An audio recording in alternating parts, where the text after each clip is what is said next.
Hello, welcome. Hello No, there. no opening because Kenny was in the middle of saying something to me backstage. No opening because Kenny was in the middle of saying something. Is that me? No, that was me. Okay. There we go. I had us pulled up on an extra screen, and there we go. Anyway, so I had Kenny pulled up. He was in the middle. I hit to go live, and there was a delay because thanks StreamYard. And Kenny started saying something, so I just didn't want Kenny to think I cut him off on purpose. It's just StreamYard being StreamYard. So. All good. All good. And Andrew from Gady's Toys is here. And this is exactly why we're starting with the faces, so that Kenzo can show off his amazing Crystal Castle. I'm not bragging. Maybe a little. I like it a little bit. Well, you put a lot of work into putting that together, because even though it's a 3D print, somebody still had to paint it and glue it together. And that was the hardest part, putting it together, because a lot of the parts, I didn't hollow out a lot of the stuff that maybe be up here, and so it's a little heavier, so you got to do a little bit. You have to be a little more careful. Heavy. But happens. I can relate. Yeah, I was just showing off for Lovely Evil Horde, not for me. I'm just saying he made something really nice. Yeah. So yeah, that's it. Oh, there we go. All right. So yeah, even I made a special She-Ra background for us today because I knew Kenny had the Crystal Castle, but we're actually scheduled this a while back, so we are doing He-Man. But She-Ra's 40th anniversary is all this year. Kenny will be back at some point to color some She-Ra. So anyway, Kenny picked a couple pictures, and I printed all of them because you know how I am. I'm gonna start. I think I'm gonna start with the Tila and the Merman. So, and I think I'll do the toys. Excellent. And now that Kenny has switched over, I am going to switch over as well. There we go. And then so you don't have to look at my enormous 5-head on the screen. There we go. All right. Excellent. And good morning, Alex. Lovely to see you today. I hope you are well. I've got a bunch of reels across platforms to catch up from that Alex has sent me. Oh my gosh, I got to catch up on all of yours, Allison, because I was out of town and I didn't get through them, and I was like, oh, I got to catch up. Well, what's really bad is if I know somebody is not out there able to check, I will sometimes purposely send more. So there's like 30 when you get back, and you're just like, oh my god. I know it sounds rude, but whatever. That's fun. Deal with it, people. It can't be easy. You know what? They're all good. So I mean, every single one of them makes you laugh. So I had somebody tell me the other day, like, that one was too long, and I'm like, sometimes you need a long reel. Shut up and enjoy it. I couldn't finish it. I'm like, none of these reels are more than a minute. If you can't make it a minute, like, we've got problems. So they've really gone.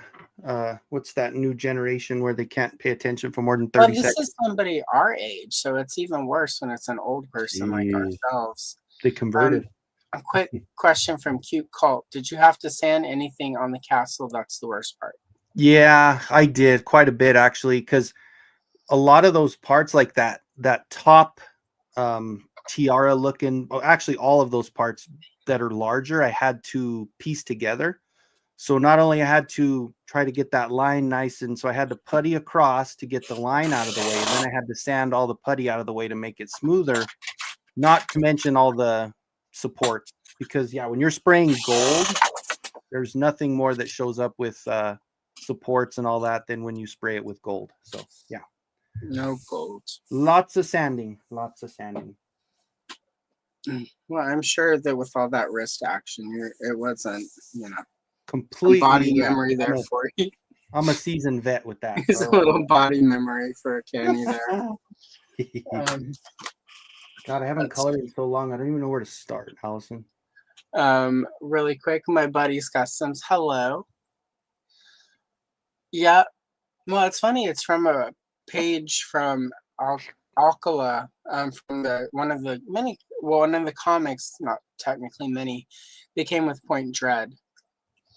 So I'm looking forward to it, Alex, because I know Alex got locked out of his Instagram account, and we have been sending mainly stuff on TikTok, and I've been stuck in Nikki Blonsky. This is Nikki Blonsky from Hairspray TikTok. So he literally I've sent like 30 reels the last day of just reel after reel of people making fun of Nikki Blonsky. So my apologies, Alex, but it's a weird rabbit hole, and TikTok is the doom scroll place, and I love that we have the weirdest timeline over there.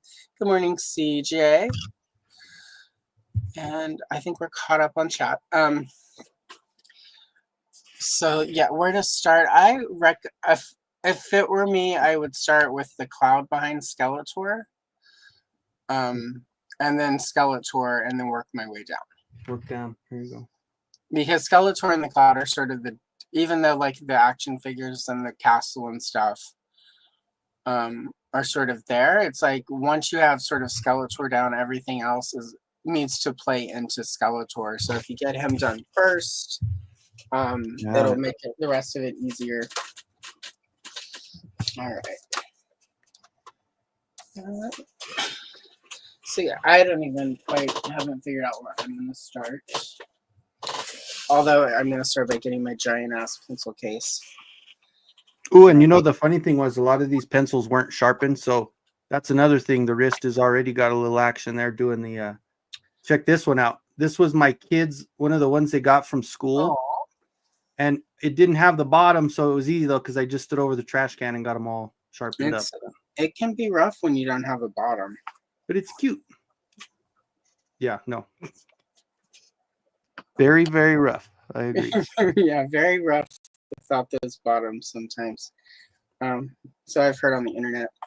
There are like 3 people who just got that joke, and they're like, "Oh my god, what kind of stream is this?" It's that kind of stream, people. It's that stream. Yep. We're old people who play with toys. Come on. You cannot expect maturity. I'm gonna go with like a orchid color, like for the sky, since Merman is gonna be so much green and teal and blue. Very, very nice. Poor Andrew up in Canada with all those bottoms. Nothing but, huh?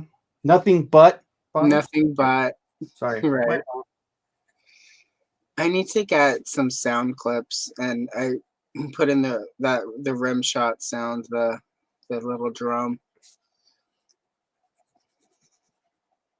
I had that at one of my last jobs. It was one of the ones where I was in HR, and not with employees because that would be insensitive, but we would have the HR meetings, and sometimes I would drop something foul that you could not say to an employee because it would, like you would be, even though I was in HR, it would have been an HR violation for me to say it in front of an employee.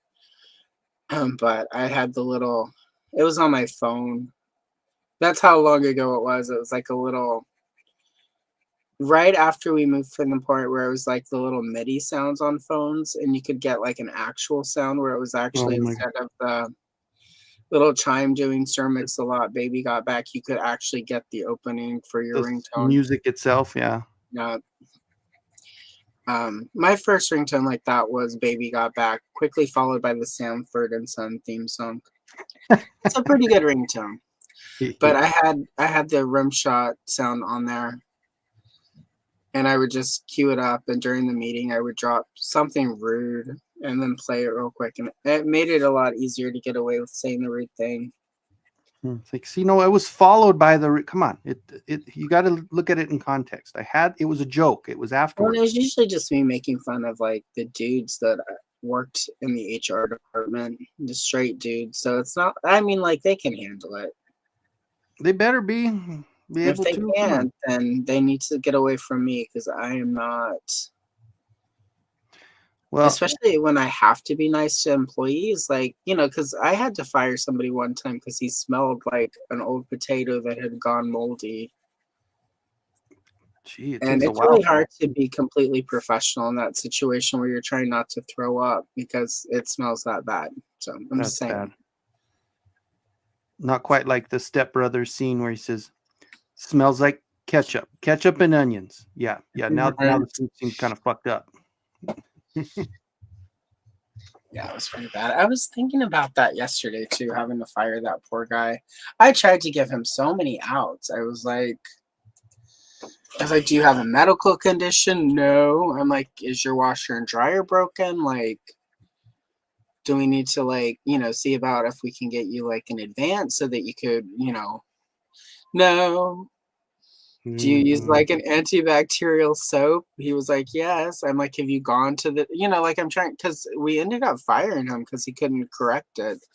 But boy, never went to the and I'm gonna say if you're doing all the things right and you still smell that bad, like there's gotta be something wrong. And Yeah. it's not one of the this was a time where it's like your medical insurance was good, and he had the coverage. I checked, because I'm not gonna tell somebody like you should go to the doctor if they don't have medical coverage. I'm not that heartless, even back then. And Well, he that's just just never went. So there you covering go. bases. You're covering all bases. It's not one of those where. But what is? I wonder what. I don't know. First, how do you not smell yourself? Like that. That's kind of my first thing. Well, And secondly, like I don't know. I would like that's one thing I always joked about it. I said if I'm gonna leave the house looking this ugly, I'm always gonna smell good. Like I've always right. had decent cologne. I've always had a good something or other to smell good when I leave the house. And it's just I don't know. I smell is big to me.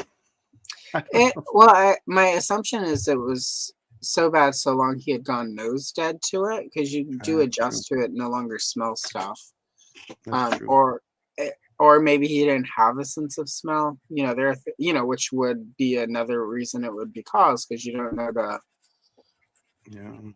But if he's clean cleaning too, it's yourself like properly. something's coming out of those pores, and it's like, come on, dude, what are you Yeah, it could doing? have been that. I mean, again, there could have been there are medical condition, and that's what sort of went over. I'm like, well, if there's no obvious reason, you might need to go to the doctor because it could be. And he never did. And we did have to let him go. And it was weird because like he was a nice guy. It wasn't like it was a terrible person where you're like, yeah, thank God Stinky McStinkerson is gone. It was like he was a nice dude, good at his job. Just that smell.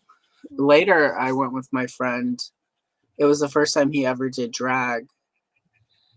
And we ran into the guy at the bar. And I was in the middle of the dance floor. Debbie Gibson, Only in My Dreams, was playing. They had just turned on the bubble machine. Perfect time to be at the gay club. My friend was about to jump on and do not only his first drag, but his first like performance. And I was standing there having a Long Island iced tea, best drink in the world. And I'm like, what is that Oh no. smell? And then I felt someone tap me on the shoulder and I turned around and it was him. He's like, I bet you never thought you would see me here. And I had had too many Long Islands and I was just like, or smelled you either. Oh God. Yeah. Um, it was loud enough. I don't think you heard that, but he was there. And I was just like, well, how's your Mm. night going? And he's like, it's all right. I never get to go home with anyone. And I was just like, Oh geez. I was like, Might I be a reason. bet I know why, but I let it go. And luckily another girl from work was there, and when she came walking up, I'm like, look, it's his name. She's like, oh hi, and then I left her there. She was stuck. She was much nicer than I was. She was stuck all night talking to him. Oh God. I was over at the bar having more Long Islands. I found the bitchiest of the bitchy queens in full drag, and she was just me and her just sat there and kicked back booze and made fun of people. It was a pretty good night. That sounds fun. That does Yeah, sound a lot of fun. it was like Nirvana for Allison. I enjoy the I like going to that's one thing I always do at like the state fair is you just sit there and watch people and you're like, good Lord, what is wrong with this world? But, yeah. Oh, really quick. Hello, Wesley. Okay, Wesley. Hello. Lovely to have you here today. It's possible. There's a lot that it could have been going on with that. He did not. That was what was, Alex. That was what was the worst about it when we finally had to let him go for the smell. He was like, "No, I understand." You kind of want somebody like that to get mad at you because it makes it easier, and it's like he just, no, I understand. And kind of like he was, I mean, I'm sure he went home. I would have gone home and cried if somebody fired me for smelling bad. After it was the third write-up, though. It's like we gave him like 6 months, and like, no, hygiene's a big deal. You gotta well, I mean, figure it out. yeah. And if it wasn't hygiene, if it was something health-wise, like he could have at any point been like, well, there's this condition, because there are cancers, there are serious illnesses. We would have, because it's a lot easier when like the office bitch comes to you like he smells to be like, Karen, he has a disease. Yeah. He's got an illness. It's being treated. Stop being so selfish and do something about your hair, bitch. Yeah. That's awesome. Yeah, so it was hard. It's kind of one of those stories where it's like you kind of have to laugh because I still feel bad that I had to fire a really good employee for such a thing, but it was, I mean, like when he would come into the office for the little conversations, I would have the fan on, I would have the windows open. Even one of them was in the middle of a very cold winter. Oh geez. So it's not like I couldn't sympathize with the people complaining because they were stuck in cubicles next to him. I wasn't. So, but yeah, I often wonder how I hope he finally found somebody that went home with him, somebody who was, couldn't smell or something. I hope he's happy wherever he is and he has found happiness and solved his dilemma. And maybe later in life, because once you hit the 2020s, that the whole work from home thing came a big deal. Maybe he was able to find a good job and just work from home, and Yeah, or maybe he discovered there was a chemical reaction because he ate too much garlic or something. Yeah. And he figured it out and got a nutritionist. I should look him. I still remember his name, so I should look him up and see. I'm also though afraid that he's no longer with us. I looked up a couple employees from back in the day. I was like, I wonder how they are, and they're dead. Oh damn. And younger than me, so it was like, I'm just gonna let it go. So anyway, not good. Now we should have had pages of stinkboard for that conversation. That's it. I've only got one coloring book with a page of stinkboard in it. It's really weird. He was also kind of later in the line though.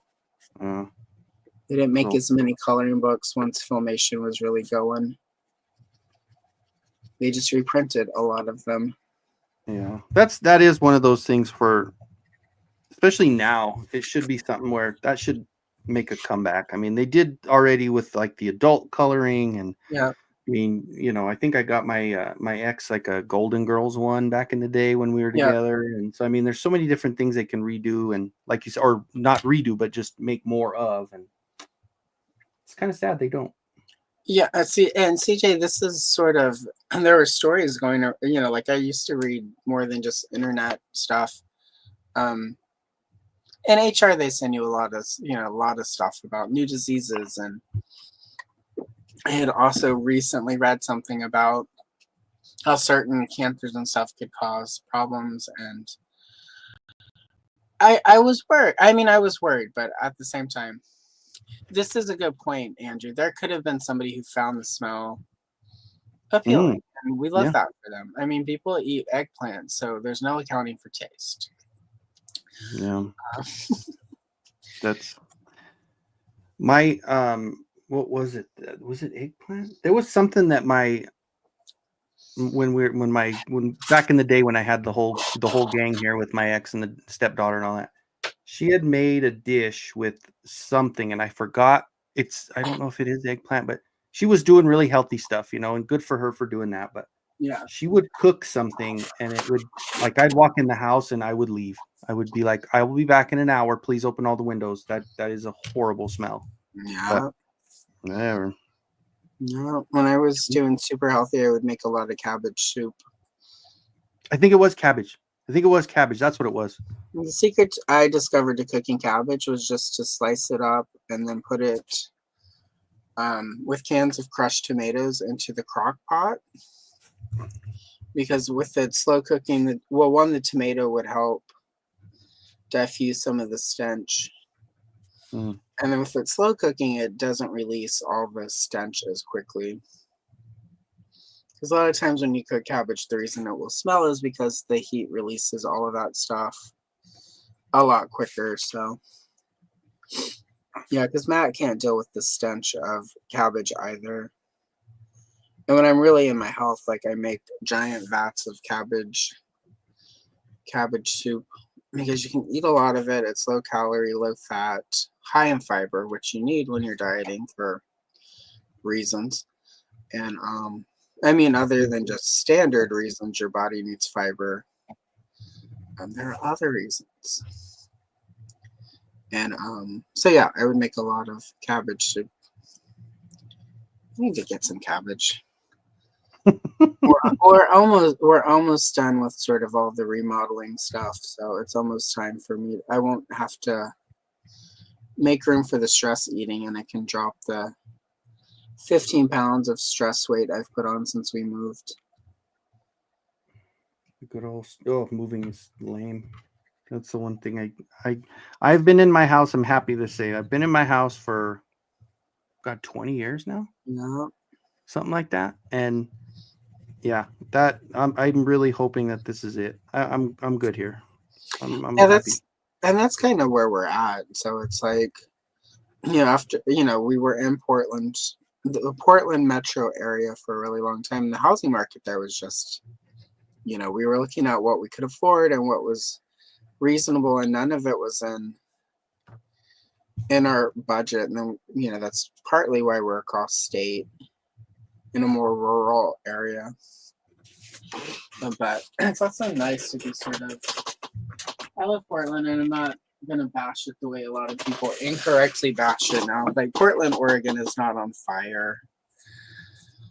It's not a wasteland. There are certain parts of the city where there are issues with the homeless, but that's because all the rich assholes who moved to town and snapped up all of the real estate really cheap and then flipped it so that it's not affordable housing. And they get tax breaks if it just sits empty. So they're not really under any sort of pressure, or they turn it into Airbnbs and people can't afford it. Right. And a lot of the really trendy neighborhoods used to be the neighborhoods where like all the homeless people were, the rundown neighborhoods where people were living, and now it's overpriced lofts.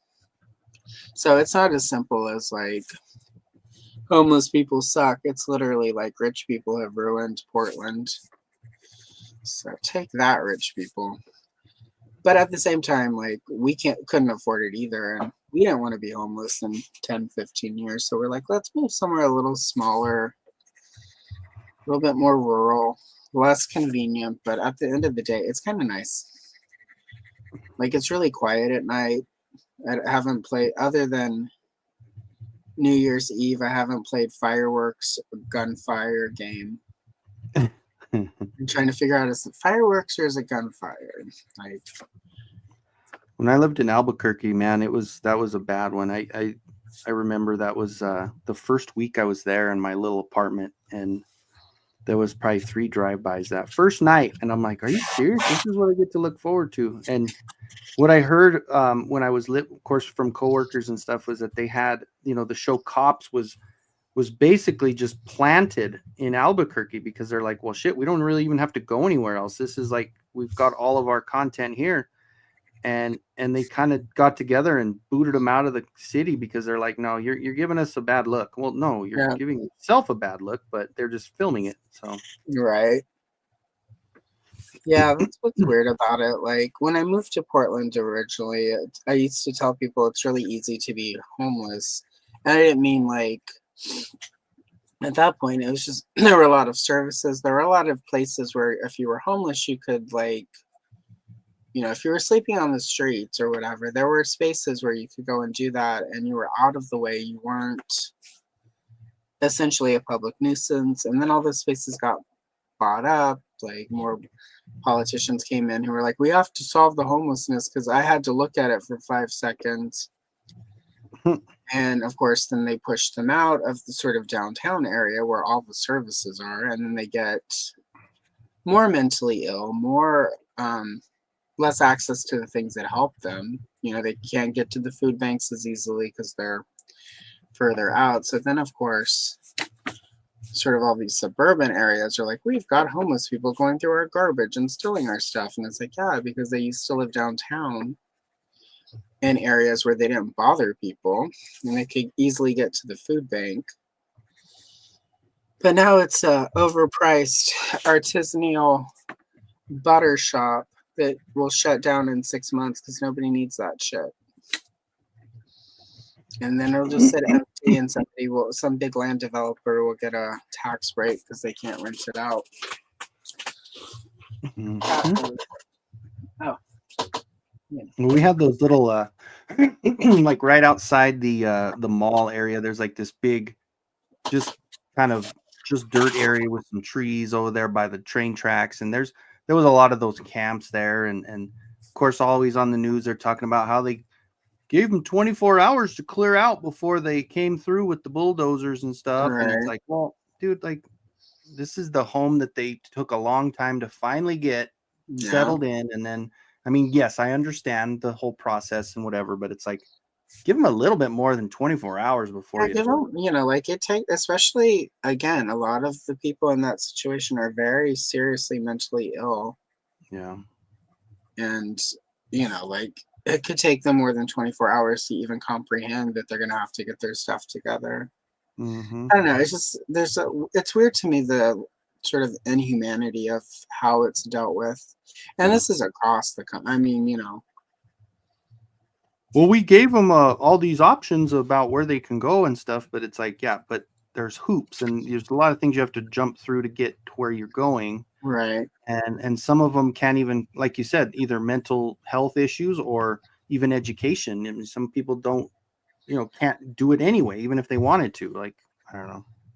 We had a really bad snowstorm right after I first moved up. It was like 2005, 2006. And it was really, like there was more snow than Portland. I haven't seen as much snow in 20, it's been 20 years now. Like in the 20 years since, I have not seen that much snow ever. And so, of course, all the buses are going slow because there's not a way to get the roads clear, get everything changed the way it needs to be.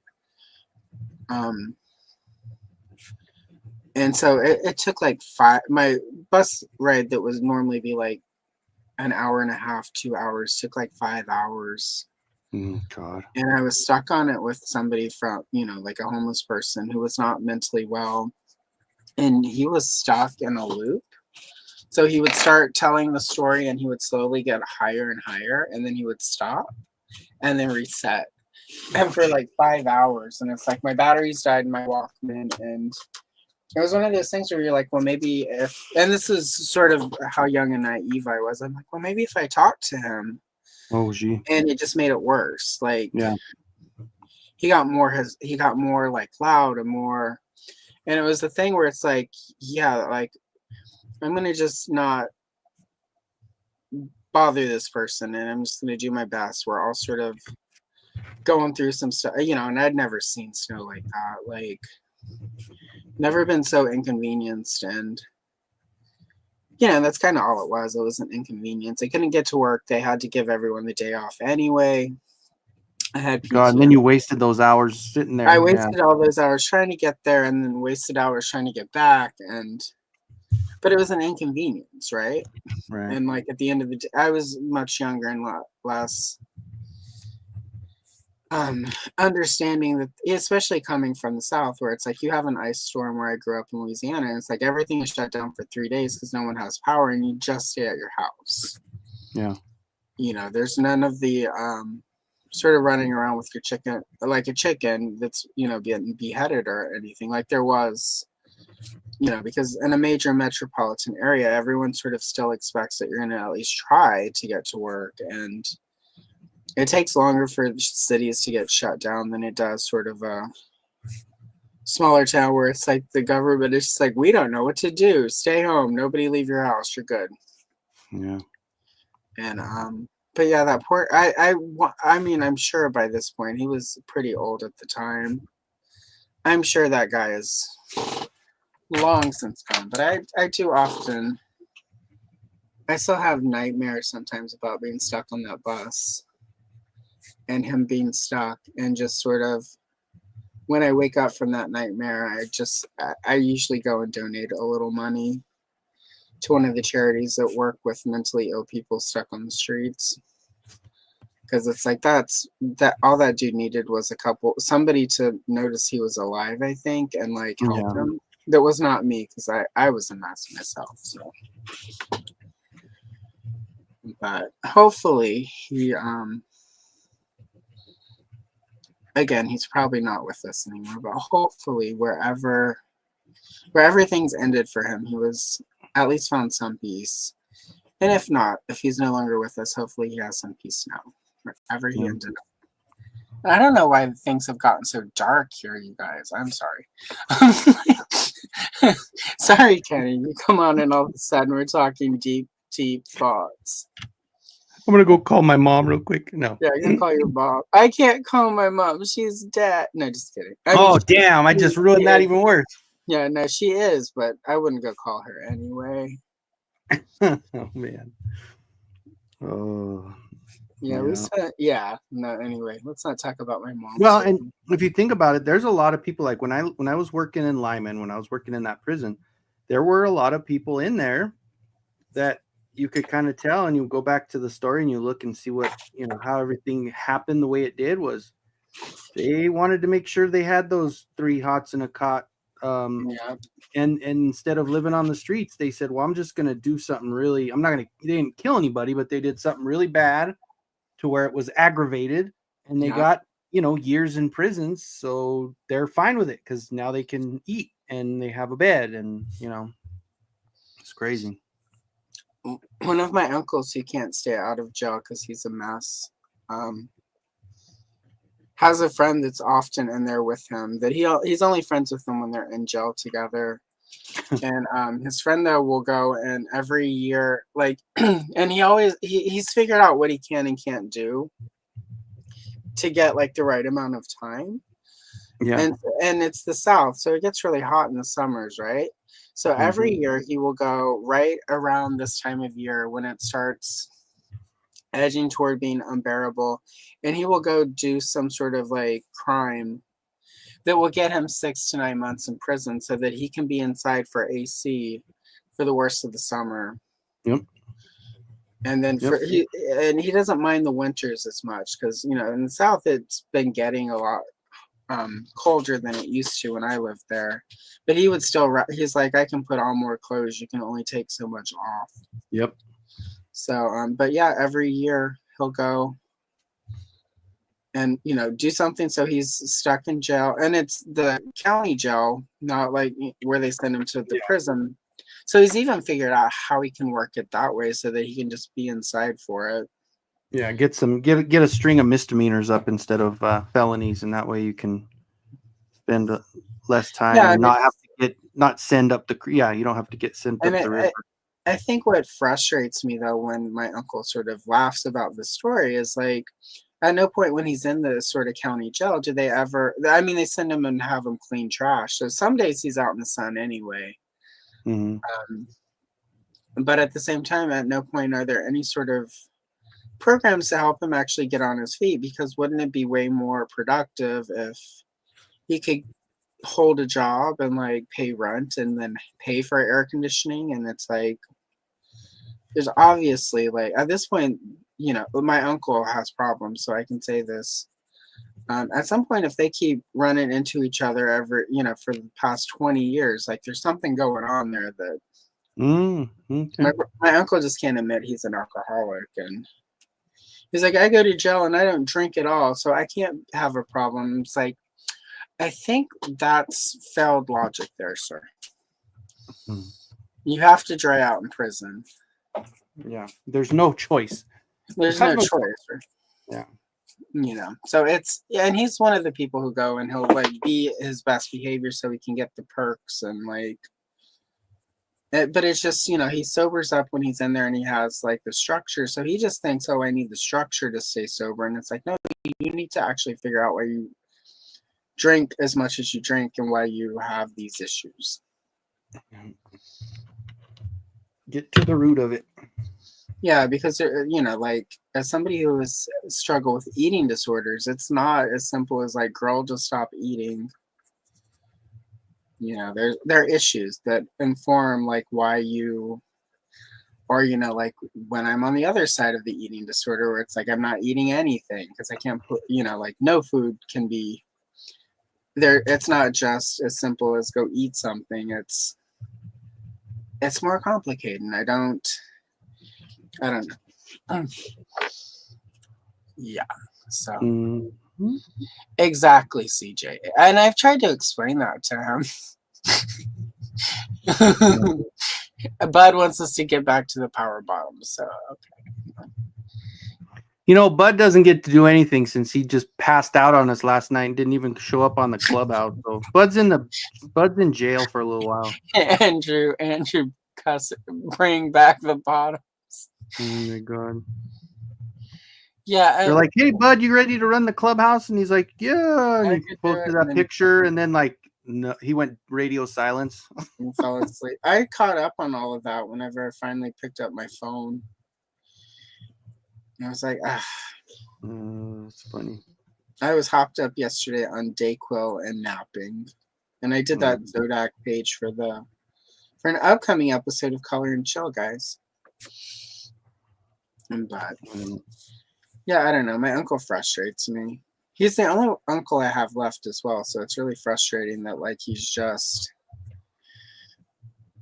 pointless. I mean, it's horrible to say that about somebody, but it's been 20 years at least. 20 years that I've actively been old enough to like not care that I'm telling a adult to go get their shit together. But I mean, like since She-Ra came, the summer She-Ra came out when I was there. Part of the reason I went and stayed with that set of grandparents was my grandfather had just retired from being a drill sergeant and was working as an engineer for one of the oil companies.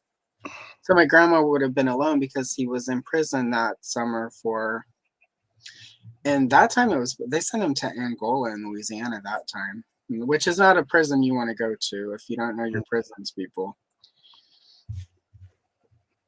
And that was back when it was a good prison. I don't know if there's such a thing because I can tell you right now, as many prisons as I've been in the working capacity, guys. Yeah. It's not the spot, regardless of where it's at. I mean, there's so many. It's like no matter what's going on, talk about scaring yourself straight. Like if you've ever gotten to that point where you had any thought process of doing it, it's like if you've ever worked in any sort of capacity like that, you're just like, no, I'm never fucking up because just the number one thing is the healthcare stuff. Like for me, oh my God, I couldn't even imagine what my life would be if I was in jail, like or in prison. Holy cow. And they don't care. There was a dude with lupus in there, and there was one time when the doctor mixed up the medication and screwed up. He came out one day. I walked in. He was working for me in the kitchen when I was working in the kitchen, and he comes in and his skin is all gray and it's like his gums are bleeding and all this other stuff. I'm like, what is going on? He's like, well, he switched up my meds. I said, and I took him straight over to the doctor after. I said, can you fix this? And it got to a point where you get so pissed off because they get angry at you for caring. Right. They're like, no, this guy he did something and he's doing his time. You don't treat him like that to where he's going to die. I mean, good Lord. It's not it's not and sort of, I'm glad you said that because I have family members who are in that line of work, and it's like I've often had to remind them. It's like your job description is guard, like Yeah. guard. Like part of that is guarding against the. Yeah, it's definitely guarding against the inmates sort of escaping and guarding against them doing more crime in there, but it's also guarding them against harm. Like they're under Right. your watch. Protecting them against, yeah, exactly. Absolutely. You're making sure they're not also further victimized Mm-hmm. by each other, by the system, like, and it just seems like too many people have lost sight of, all of my cousins who are in sort of that side of law enforcement have just lost sight of what their actual, it's like you're not there to like crack a whip and lord over these people. You're there to like help them get rehabilitated so they can rejoin society. You know, their You know, time is being away from everybody that they love, and their time is being away from a normal life with freedom and all that stuff. yeah. Their time is not being able to go to Arby's and get a great sandwich. You know, I mean, Nobody should have to go to Arby's. That right there should be part of the Geneva Convention against cruel and oh, that's unusual funny. punishment. But I mean, you know, so it's not on us to make it worse. That's not our job. Our Right. job, some people get corrections professional or correctional officer or guard or whatever you want to call it. Doesn't matter. That your job is to protect the people outside the walls, make sure nobody gets out. Obviously, I mean, there's a lot of times when I was working graveyards that I kind of stood outside a door because you could tell someone was ready to get jumped because Yeah. whatever reason, if they had to pay rent or if they, couldn't pay rent or if they messed up and said the wrong thing to the wrong person. Yeah. And, you know, unfortunately, it's going to happen on somebody else's dime to where it's like, I'm going to make sure that this doesn't happen. But then, of course, 2 days later, you come in on your day off or come in Right. after your days off and he's beat to a pulp. And you're like, damn it. Right. I was helping this guy. Yeah, no, not really. That's not Just our delaying job. the inevitable. It's not your job, Kenny. Yeah. Well, and the thing is in the kid prison, the one that I went to that had the 16-year-old to 24-year-old, they were 8-man cells. They were dry cells, so there was no toilet in their room. They had a main toilet in the middle, in the middle of the hallway. So they had bunk beds. So people getting jumped and people getting beat up. That was right. they ended up putting cameras in the rooms after all because since there is no toilet in there, they didn't have to worry about, any kind of privacy thing. Right. So but it still happened. I mean, it's, graveyard shift. If you're anything, they could do a distraction where somebody gets into it on one side of the prison so the other guys could fight and you're already occupied because graveyard only had, skeleton crew. So, I mean, there's definitely ways, obviously, if they're going to do something, they're going to do it. It doesn't matter what you say or whatever. So, but yeah, I don't know. It's crazy. It's not the spot. I know that for sure. Really quick. Hello, Ray. Lovely to see you this morning. Thank you for popping into this episode of Prison Reform with Allison and Kenzo. I will say, Don't go to prison, damn it. Anyone who regularly watches my stream expects, at this point, I know that you have to expect that you can't expect us to actually stick to talking about the property. Oh, is that what we're supposed to do? Shit. Yeah, right. My bad. I had somebody come on and they're like, I don't know if I could talk about that thing for a full 2 hours. I'm like, we're not going to talk about that thing for 2 hours. Whatever, Heather. That was not their real name. Well, I like Skeletor, guys, so I color Skeletor. And Skeletor is mean, and he likes to call people royal boobs. That's why I like him. I liked that you picked pages from the book because it's the book that you had. Yeah. But it's I like this really stylized art that they have in this book. I've done some shorts from it because they're just really cool, but I had a hard time deciding between sort of and that's why I put this on the thumbnail. I'm like, I have to do, I don't want to be clickbait, guys. But I almost did the Skeletor and Faker. This one will probably be a short. I almost did this one, but this will probably be a good short. And then I have the same one you're doing printed, and then the Power of Point Dread one. But that was the thing. Like, this art is so cool that I'll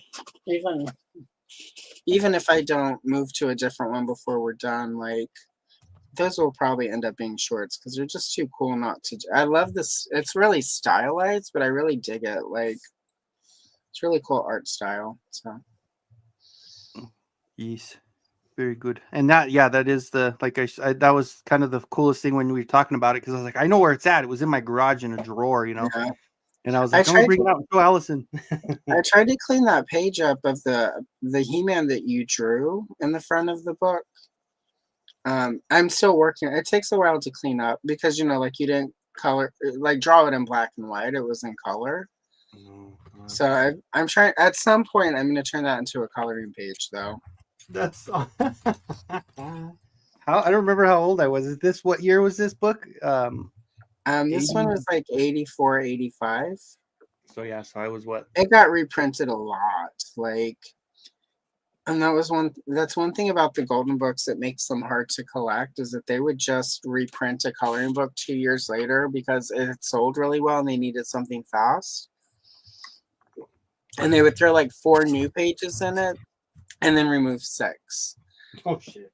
And like, so it's funny because I'll buy, like retro reprints. I buy a lot of stuff online and they'll have books there that I buy.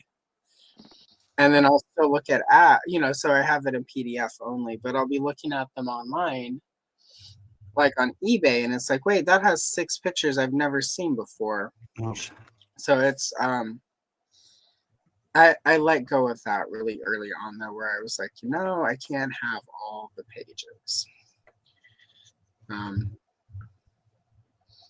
But that's where it is nice that, like there are some people who do sort of do what I do and they buy them and scan them. And then those people sell theirs as PDFs on various sites and places, which is helpful. Yeah. So that eventually I might be able to put together a full archive of all the different pictures and books. And it's kind of one of the long-term goals is to color almost all of these pages, which I would have to live to 1,000 to actually do that. But also to sort of have like an archive so people can reference and see just all the, because there's some good art and there's some bad art. There's some great art in some of these. So yeah. This was definitely the nostalgia part of it for me. It was just like, hell yeah, I love this one. That's why I bought that Tila book too, or the Tila shirt, because it had that same picture. Yeah, that's the I printed that one too, but I was like, I like this one where she's like, get out of here, you giant merman. Go on, get. Yep.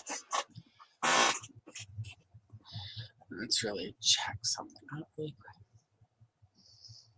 quick. Andrew went to a drag bunch at the Meat Mountain once. Like a Meat Mountain. That's the name of a restaurant that I would probably enjoy. Meat Mountain. Do they have a mountain of meat? If not, false advertising, guys. Sue them. No. Sue them. I am suing you because you did not have a mountain of meat. It was a molehill of meat. I could not make a mountain out of that.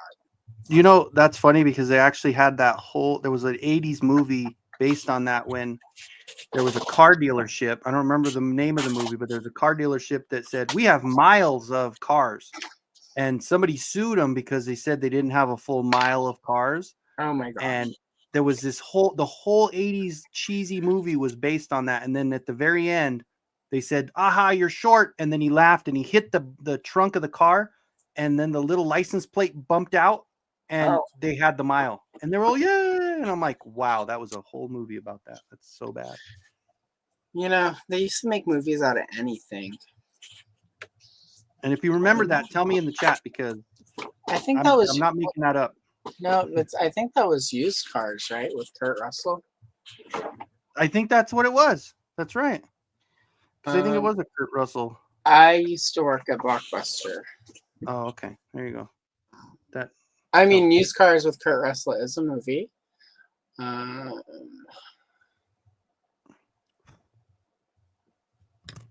man. That's why you start at the top, right? Because then you don't smudge. Yeah, exactly. I got start in the background, move your way forward, move your way down. Let's see. Start in the middle and smudge everything. No, sure. So I'm reading the plot synopsis of Used Cars because I have not seen it in a really long time.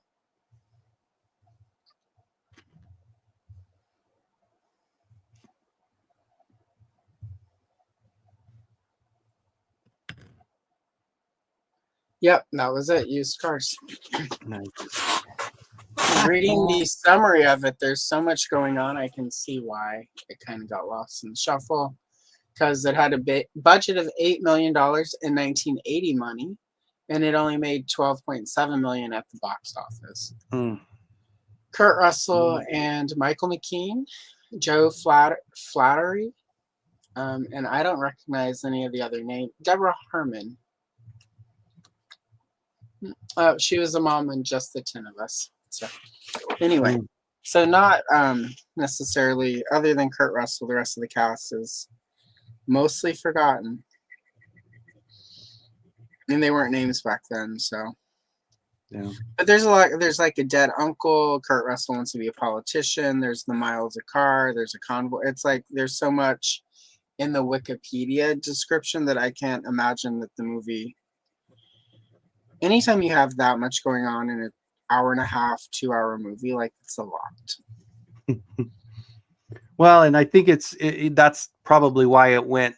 It probably didn't last too much on the big screen, and kind of ended up being one of those HBO movies at like 1 p.m. You know, like start time 1 p.m. on a Tuesday. Well, and there's so much going on that if you sort of turned it on in the middle of it, you could still pretty much catch enough that you get it a little. Huh? I don't know how many things I would watch as a kid on HBO, like halfway through, and not realize until later, like, oh wow, there's a whole front half of this movie I've never seen. Yeah, the afternoon matinee type movies on HBO were, the greatest, cheesiest movies you could watch back in the day. Yeah, HBO. I remember staying up on the weekends to watch on Showtime and HBO all the scary movies. And then right after the scary movies is when the like sexy movies would come on. Skinamax, baby. Red Shoe Diaries.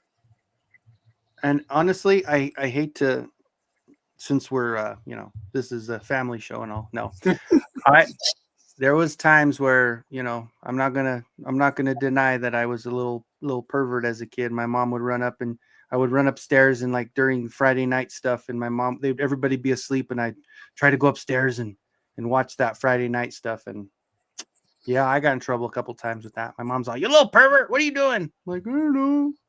Being a normal kid in the 80s. Yeah. Trying to catch that pay-per-view with all the squiggly lines and oh man. The Emmanuel series, that's the one that was always on Cinemax late on Fridays. Sylvia Crystal. I knew her because one of my favorite movies was Private School for Girls with Phoebe Cates.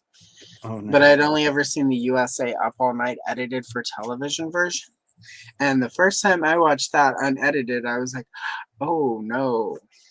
Because I was like 11 or 12. Oh, shit. Let's see, that came out in 84. So I would have been like 12 or 13 when I finally saw it unedited. Same with one of my favorite, and I'm embarrassed a little bit to admit this, but like in 8th or 9th grade, one of my favorite movies was Reform School Girls.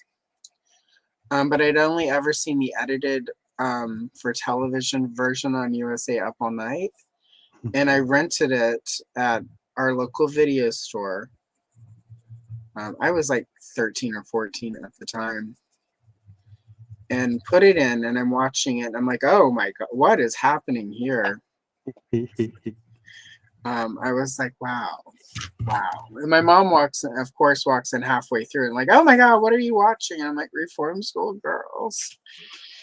It wasn't like this the first time I saw it. It wasn't like this on USA Up On, and she walks right in and sort of like, the prison shower scene with the with the branding, and yeah, it was just of all the times she could have walked in while I was and I'm just sitting there. It's the thing where it's like you're intellectually, I couldn't quite cope with it, sort of the extra of it, but also you sort of hit this where you're just sort of watching it anyway because you can't. It's like a train wreck where you can't stop. And I was in that where I was just like, "What is? Oh my god, what is this? What I will never go to prison or reform school after watching this because I'm like, and it was something. Oh, that's funny. It was something. And of course, later one of my uncles borrowed the tape and took it back, and there were late fees. So Jeez. it was the same uncle who stole my chemistry set in 1982, so he could make party favors for himself. Oh my god. Yeah. That was So a anyway, chemistry set, huh? He was yeah, I got the olden days Walter White, huh? right. I wanted in 1982. All I wanted for Christmas was the Annie Mansion. What did I get? A fucking chemistry set. My parents were like, "You are going to be really smart. You're going to be a chemist. You're going to set this family on the right track." No. That's a lot of pressure. Yeah, it's a lot of pressure. I was the first grandchild. I was expected to like save both of our families from like, which is I think part of why my aunt still hates me because everyone thought because she went to college, she had a good job, she had ditched her loser husband. Like she was happening. She should have been the one, but sadly, as is the truth today was the truth then. Nobody can stand her. So there you go. Well, that makes a difference. Doesn't matter how much you accomplish if you're an asshole. No. Alex, I never knew Emmanuel was censored for years, right? Clan of the Cave Bear. That's another one that you don't. Oh yeah, I remember that one. Daryl Hannah, right? Yeah. Yeah. And that's what's hilarious is that Duchovny became sort of like a big deal after those. He still did them for a little while after. Yeah, all of those movies were like edited and even on Cinemax, a lot of that stuff was the sort of the R-rated version, and in Europe it was completely different. I found that out in not with Emmanuel specifically, but with like because I obviously was way more into horror movies, and I watched a lot of Dario Argento, and he does sort of giallo, which is like an Italian crime slasher type movie. And he did some that were a little bit more supernatural, and I would watch them. I'm like, this doesn't make any sense. And then DVDs came out, and companies would start releasing all these movies on sort of like in the original European edit. I'm like, oh, this movie still doesn't make sense, but at least it doesn't make sense sequentially now. Because they would just edit them up so bad because, the gore was too much or there was extra nudity or they're just like, we need this movie to be an hour and 15 minutes so that, because we can only afford that much videotape. Oh my god! Yeah, that was a thing back then. That was Yeah, stuff that the kids will never understand. No. They'll change the names and like this movie is now called Unsane because nobody will know what tenebrae means.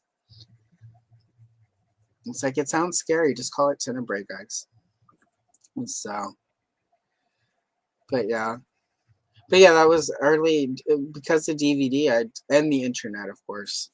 Yeah, find out all these movies from Europe that were like sort of edited and dubbed badly, and the dubbing. This is what the movie actually is saying, but like, let's just get this person to dub the voice and have them say this instead.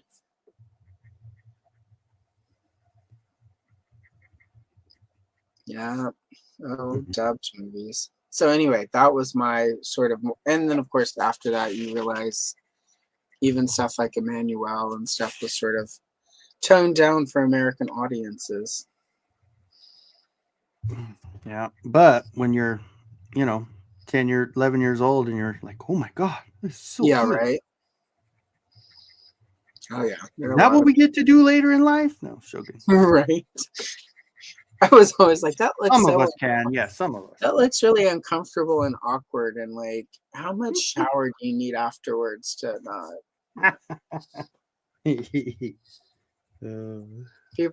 Some people were like, you were not active in certain ways throughout high school? Was it because you were a goody goody? It was like, no, it just looked really weird and strange, and I wasn't into that. So I think It's this kind is of gonna be. I think this is his. Whoops! What am I doing? The camera's down. I think yeah, this is his like belt slash yeah, cover there. So I don't. Yeah. Okay. And I yeah, think I'm doing it right with purple. Either way, it's already halfway purple, so it's yeah. perfect. No. Mannequin. Um my art teacher in elementary school took us to see that the summer it came out because we had fundraised for field trips and we took a couple field trips. Um, but we had all this money left over, and a bunch of us were like, it was the year before we went to high school. So she had all this extra money left over from all the field trips that we had sort of fundraised to do.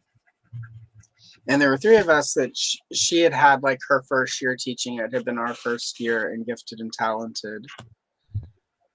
So she's like, well, let me send you guys off. So she took the money. She took us to the big city of Lafayette, Louisiana, which was like, Lafayette. yeah, Lafayette, home of AWOC, Spiro Toys. And we went and saw Mannequin. She took us to the mall. She bought us all like, she took us to like Music Land. She's like, you can all pick a cassette Music tape. Man.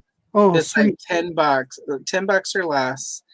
Bought it, because all the field trip money she had she put gas in her car, took us all to a movie. Movies were like $2.50 at that point.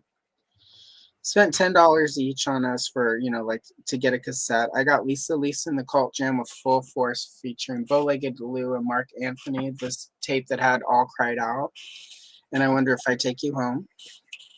Amazing CD if you like 80s music and 80s freestyle. Also had Can You Feel the Beat Within Your Heart. And then she bought me like some specific art supplies. One of the other kids who had done their project on like corporate law, she bought them a nice law book.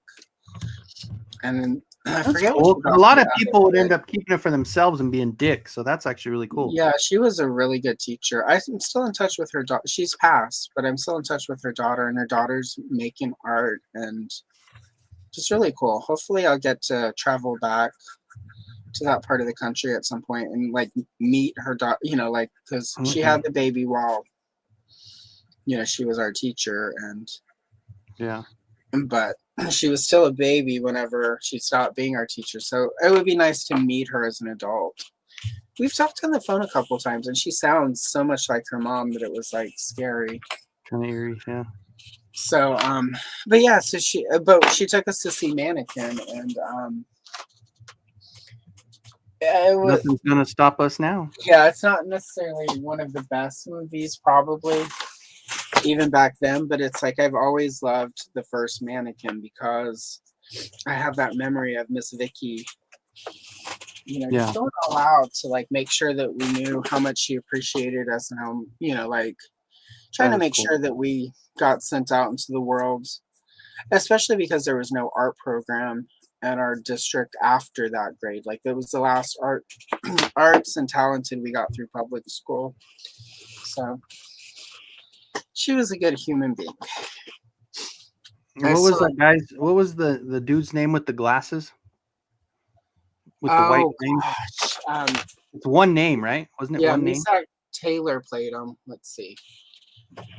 I'm acting like I'm just gonna go to Google, guys. Because he like referred himself in the third person, didn't he? Like, yeah. And he always gasped all the time. Oh no! I keep wanting to say Hollywood, but that's not right. It is. Yeah, I think it was Hollywood. Is it Hollywood? I think so. Let's make sure. That sounds right. I love that Kim Cattrall's intro, because I can't spell Mannequin for shit. I love that Kim Cattrall's like bio does not lead with ma'am. That's how we all figured out who you were. Yep. Your brief stint in Porky's 1 and Police Academy 1. None of us remembered that. Like when she went up on that track, like on that conveyor belt, and everybody was freaking out because, like, oh God, could you imagine if she falls? Okay. What the heck?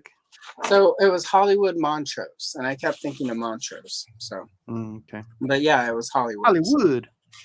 Yeah. Yeah. That's funny. Yeah, that was a good show. And the one thing that, of course, as a little, like my mom said, a little perverted kid, you think about things like that. And then there was another show on NBC that was called Amazing Stories. Yep. And there I was used to a watch one with that. the kid from, it was the guy from the 2.5 Men, the other one, the nerdy one. He John was, Cryer.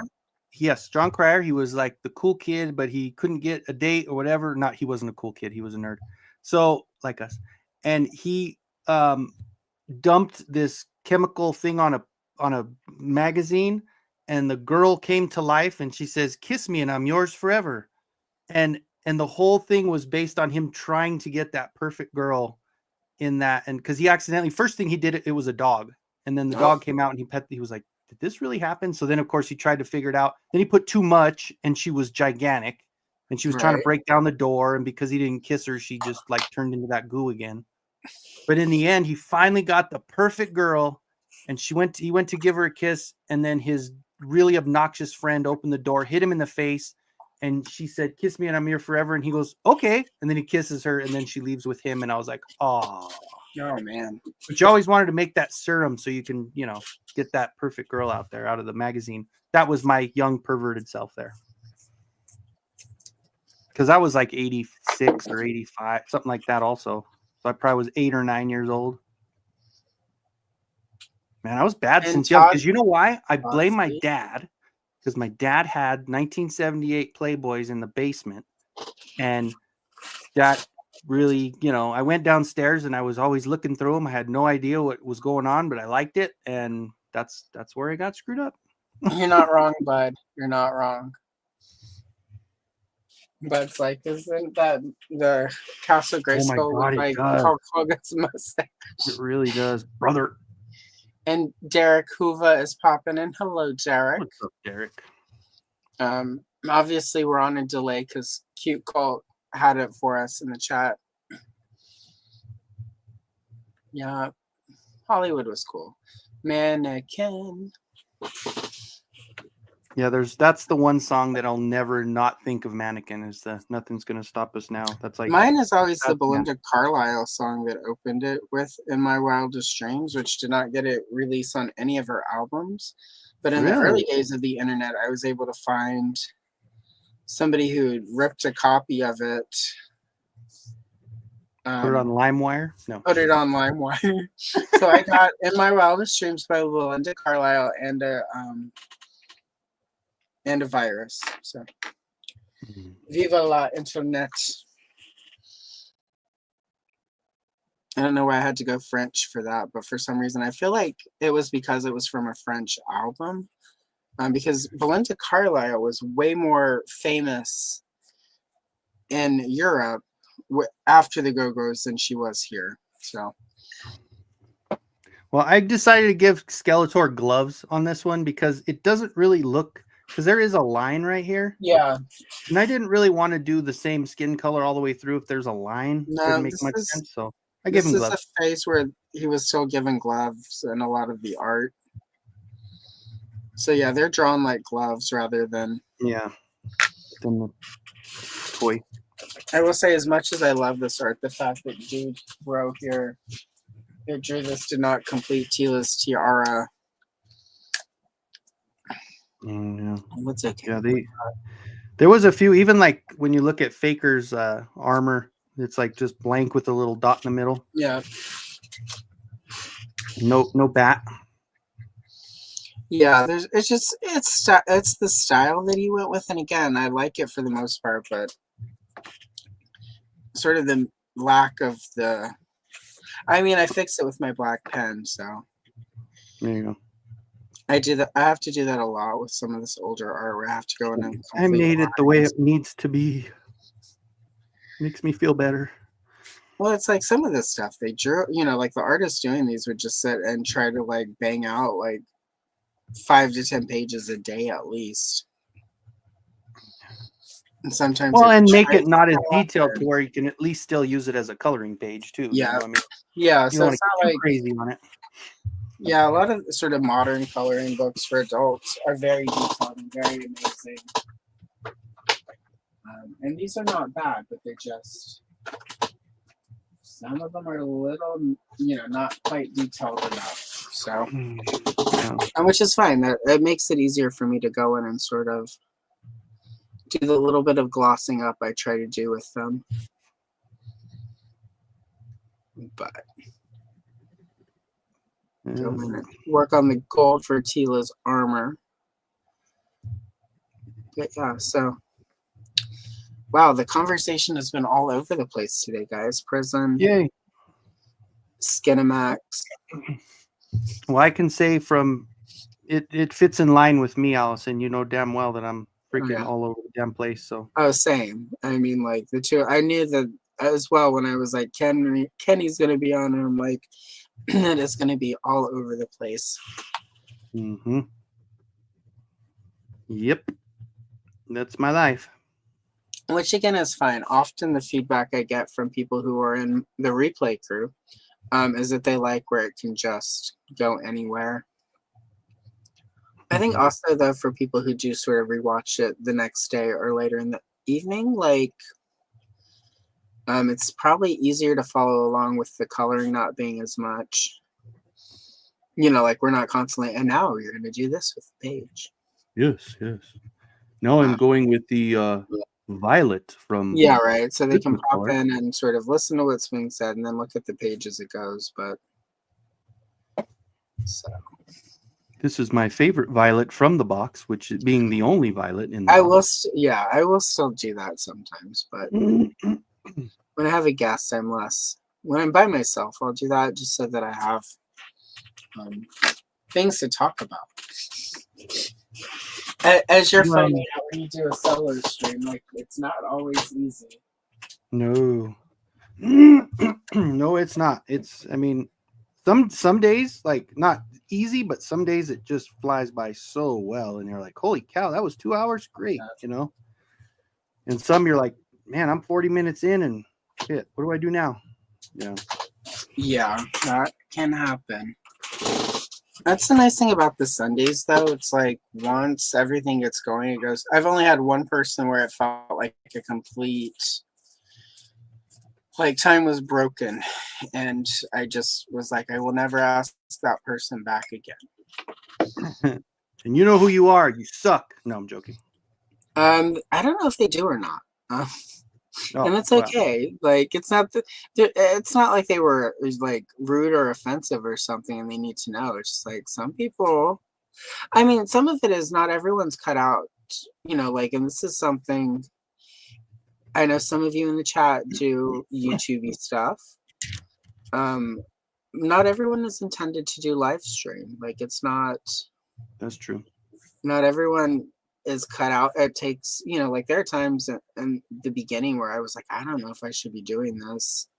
It sort of took figuring out exactly what a live stream should be for what my content is. But not everyone, like if you, depending on what kind of content you're making, you may not need to do lives. There are a lot of channels I watch where it's like, we're going to start doing live streams. I'm like, nobody needs that. Yeah. No. Stop that now. Especially when it's like one of the true crime channels I watch. I'm like, why? Like, I watch your channel for, nicely prepared, nicely researched, nice production values. I don't need a random stream of you hanging out with like your husband being like, oh my God, you guys, I got the best thing coming up this week on the channel. Talk about murder. And my favorite, and it's like, I've watched a few of those, and it's just like, like when you're watching somebody, because the whole point is like sort of true crime, really well done and really well presented. It doesn't glorify the criminal, and like sort of helps to elevate and tell the story of the victims of the crime and their families. I don't need to watch a 3-hour live stream of you talking about your favorite candy bar. Like, it sort of takes away from what your channel, what you're providing. And I don't know. Maybe I sure do love Twix. I tell you. Yeah, I like I've tried to figure out if that's just because I'm shallow or if it's just because, again, certain content I don't know that You need to add a live stream too. And I know YouTube, as somebody, you know, like, and I'm sure you've noticed this too now that you're at a certain level with sort of the monetization and stuff. YouTube really aggressively is like, you should start doing this now. Yeah. Without any sort of thought about the kind of content that you might be making. That, again, not everything needs to be a live stream, peeps. Yeah. I say that as I'm doing this, and somebody will watch this and be like, this shouldn't be a live stream. And that's fine. Let me know in the comments if you're one of those people so I know not to ask you.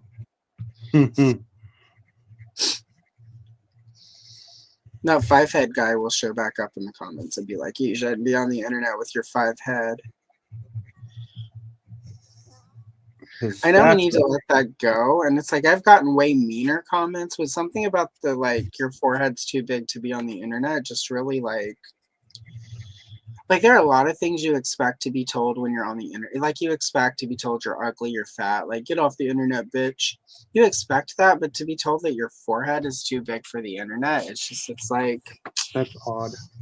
It's just, yeah, it was a very, but like you said, it's also, did you ever see, and of course my life is a reference to any show or anything else, but like the old Seinfeld episode, it was one where the guy was a bad breaker upper and he broke up with Elaine, and she goes, well, let's see if he's a bad breaker upper. So she broke up with him, and he goes, oh yeah, that's fine. You got a big head. And then he walked away. And she's like, that's all you got? A big head? That's all you have? And she started laughing. And then like 3 or 4 things happened, like a bird ran into her head, and they're all, gee, must have a big head to have a bird. And then so like 3 or 4 different things happened where she got so upset, and then she actually went after him. But anyway, yeah. So those little things get to you where it's not really that, you know, that significant, but you're like, hey, fuck you, man. Well, Matt and I were talking about, he's like, you've been called a fat bitch before. And I'm like, yeah, but sometimes that's true. And my mom used to call me that, and it's like, whatever, like, you don't have to like really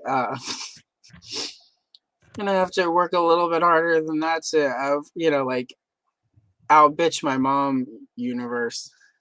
Random commenters. My mom just, I probably have my mom's forehead, so she would have never called my attention to it. So if I tell you you have a big forehead, that means I have a big forehead. So she just rolled over in her grave. Finally, the one thing she never wanted me to know. The 5-head. Oh no. Yeah. I've got a 5. I got a 5.5 head. My whole hair is running away from my face right now, man. Getting old. That's just because I'm losing it. There are reasons for that. Damn it. It's called time. It's called time. Your hair gets tired of hanging out with you and it goes away. Bastard. The bastard. The bastard. Oh man. I don't know about that. That's true. It's pretty bad. It is hard to deal with that. The whole age thing. Son of a. Starting to. Like at the beginning, I'm like, I don't care. Whatever. It's cool. And I'm like, God, this sucks, man. It's not you, Andrew. Andrew, I ask you to be on all the time. Andrew can't escape. Andrew's minding his own business, and Allison slides in the comments, and I'm like, hey, what are you doing on 3 Sundays next month? Pick one. You're on the show. Cannot have escape. Nothing to say. You have to be on. I have so much fun hanging out with Andrew, like, and we can just sort of talk, and it's like this, like, you're definitely coming back, Kenny. Yay. But it's that ability to just sort of, it's like with Andrew, it's like I had him on one stream, like I think one of my first streams actually, and there were like my friend Muriel was there, Kayla was there, so Andrew and I didn't get to sort of chat as much, and then I had him on for the first time as a solo guest, and it was like it was just like, it's like this. I felt really comfortable. It's like I'd known Andrew for my entire lifetime, I don't know, when you find people that you can like chat with like that you can, Chris Plastic's a good example, Tony's, Figs. When you find people where you can just easily chat with them and like talk about whatever and not be self-conscious, have those people on. I feel like, and honestly, with sort of my watch time and stuff, the live streams that do the best are the ones where it's like this, me and a guest just sort of hanging out, talking about whatever happens to come into our heads. So Yep. And that's it. And that's like you were talking about, like with the other person that might not be invited again. It wasn't really, like you said, they might not suck. It's just one of those where it's just the chemistry's not there, and there's no it's chemistry. just one of those. They really wanted to stick to the toys. Like they were there, we're going to talk about this thing. And I was just like, yeah. like, I don't know. That's like, every other stream. Like that's all the streams we watch. Let's change it up like, a little bit. In theory, this is sort of color and chill live, and it's like we're supposed to just chill and talk. And yeah, I felt really bad when I had Adam from the Battle Ram blog on, because I admire him so much and the work he does that like I couldn't stop. Like, oh my God, tell me this thing. Yeah. And I have to have him back just so that he can talk about other things other than how awesome his He-Man work. Like, yeah, it's like I've made you be that person again. But I don't know. I like sort of the randomness that we can do on a Sunday.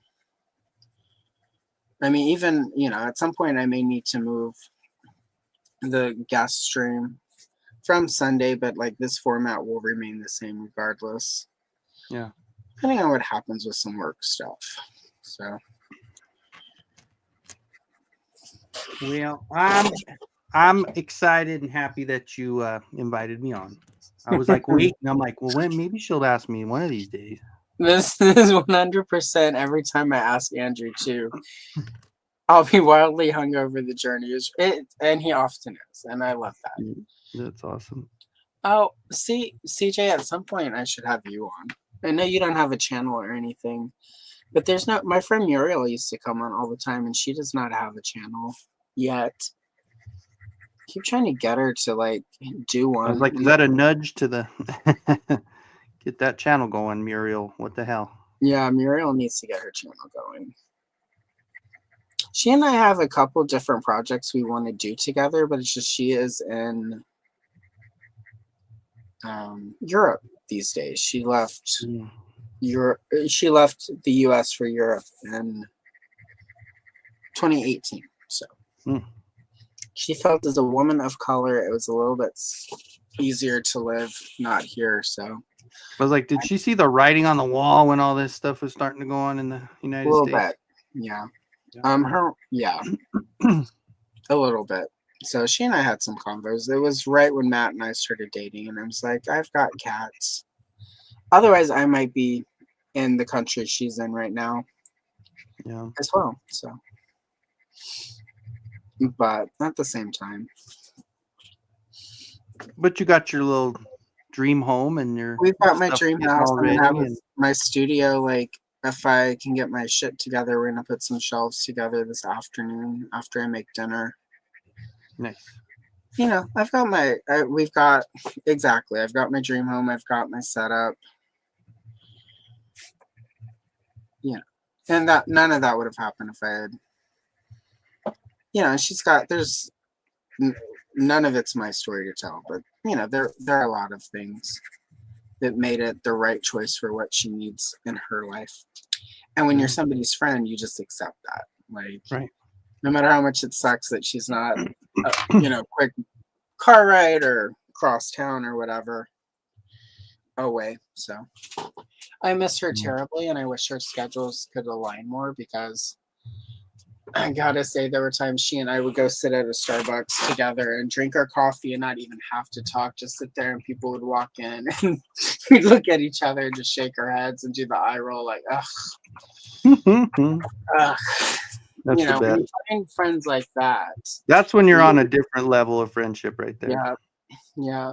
So, and it was like literally we had only met person person. Like we didn't know each other technically online, but I met her at an event, and I was doing a dramatic play thing, and she came to it, and I saw her in the audience, and I'm like, oh my god. And then afterwards we like ran across the reception area to each other, and we did that thing where you grab each other sort of by the arms, like, and hold each other, and like I'm like, it's so good to meet you. She's like, it's so good to meet you. Straight And out of a movie. it was like we've been friends for like life, and like I believe some hippie shit. So we've been friends for several lifetimes before this, and it was just it was cool. It's cool when you get your people back. Yeah, that's cool. And so anytime Muriel is able to stay up until 3 a.m. her time to join me on a Sunday stream, she'll be here. Like, but she also has a partner over there now, and dogs, and a life and a job. So it's when I was starting this, she and her man weren't serious yet. So Yeah. but they are now. So that also changes dynamics. Yeah. So. Absolutely. But she's good people. That's cool. I still have about three left because two of them passed away. I still have three of my good friends left that I've been friends with pretty much since I was like 5 years old.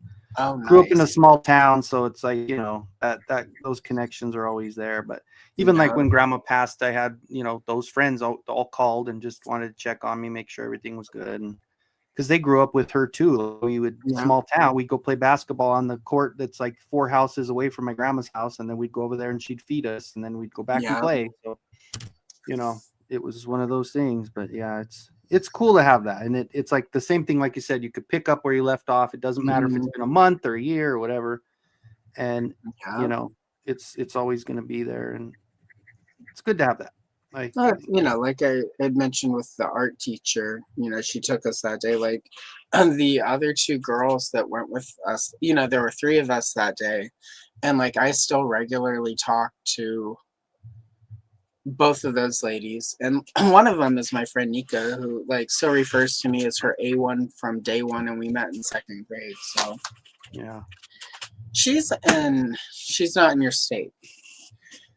If she was in your state, I would be like, you need to find.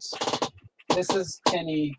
This is what we need for Kenny, so Kenny can have a nice. She's in Tennessee.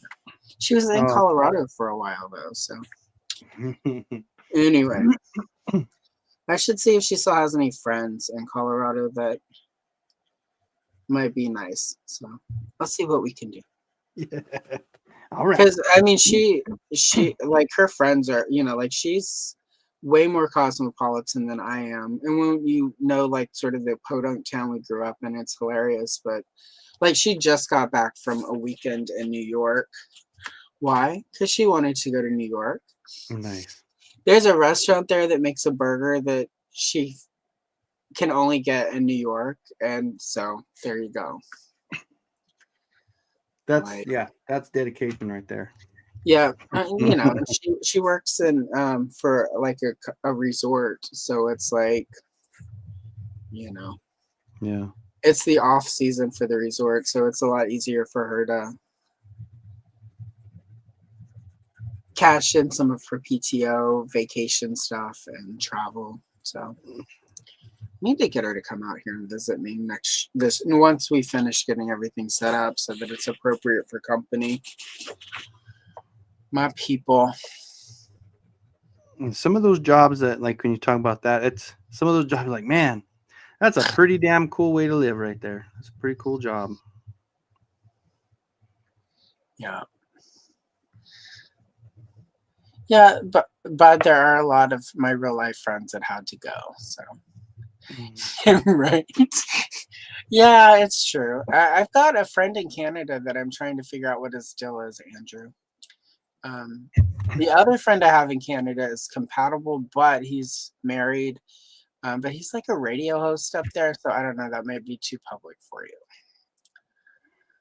But So here's my question, Allison. I'm looking where I need to transition on this piece here, where the top of Tila is. Should I keep that green and then go with the? I was thinking of doing like that clay kind of yeah, color down here with the rocks. yeah, But the line, do I do the gray? Because then I'm thinking maybe foreshortening if this is actually further down, where maybe yeah, this can be the clay. I guess I could do that, the clay. Like everything from below will be the brownish. I don't know. yeah. I would do.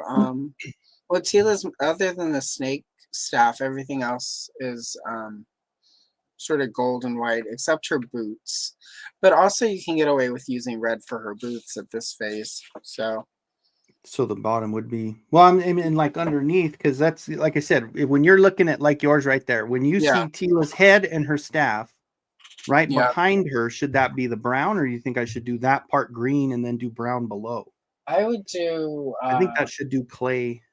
I don't know. Yeah, I think I would go behind her. I would actually do the green because it looks like the band from that is sort of part of the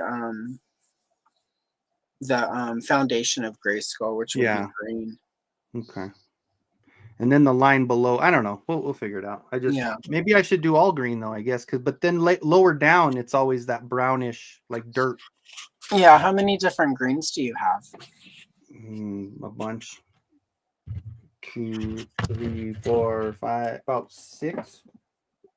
So I would, if it were me, I would do a light green for the next band down, and then I would do a really dark green that's behind Tila, and then a lighter green so that when you get to Battle Cat's not lost.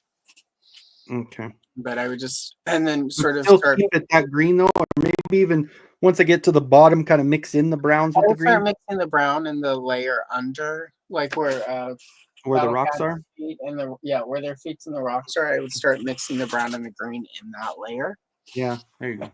So that's good. I just haven't done it in so long. I'm like, I don't even know. Yeah, it takes so. People are all the time like, "Oh my god," and it's like if you go back and watch my early shorts, you would not be going, "Oh my god," because in the beginning it was rough. Mm. It takes a while, especially in my opinion with these older coloring books, because when we color these, we are tapping into this sort of childhood memories where it's like we colored really basic. Like we didn't shade, we didn't like in Grayskull we would have colored it all green. And it might have been all like say a lime green or all of the olive green or whatever, but we wouldn't have most of us would not have spent that much time trying to do variations with it.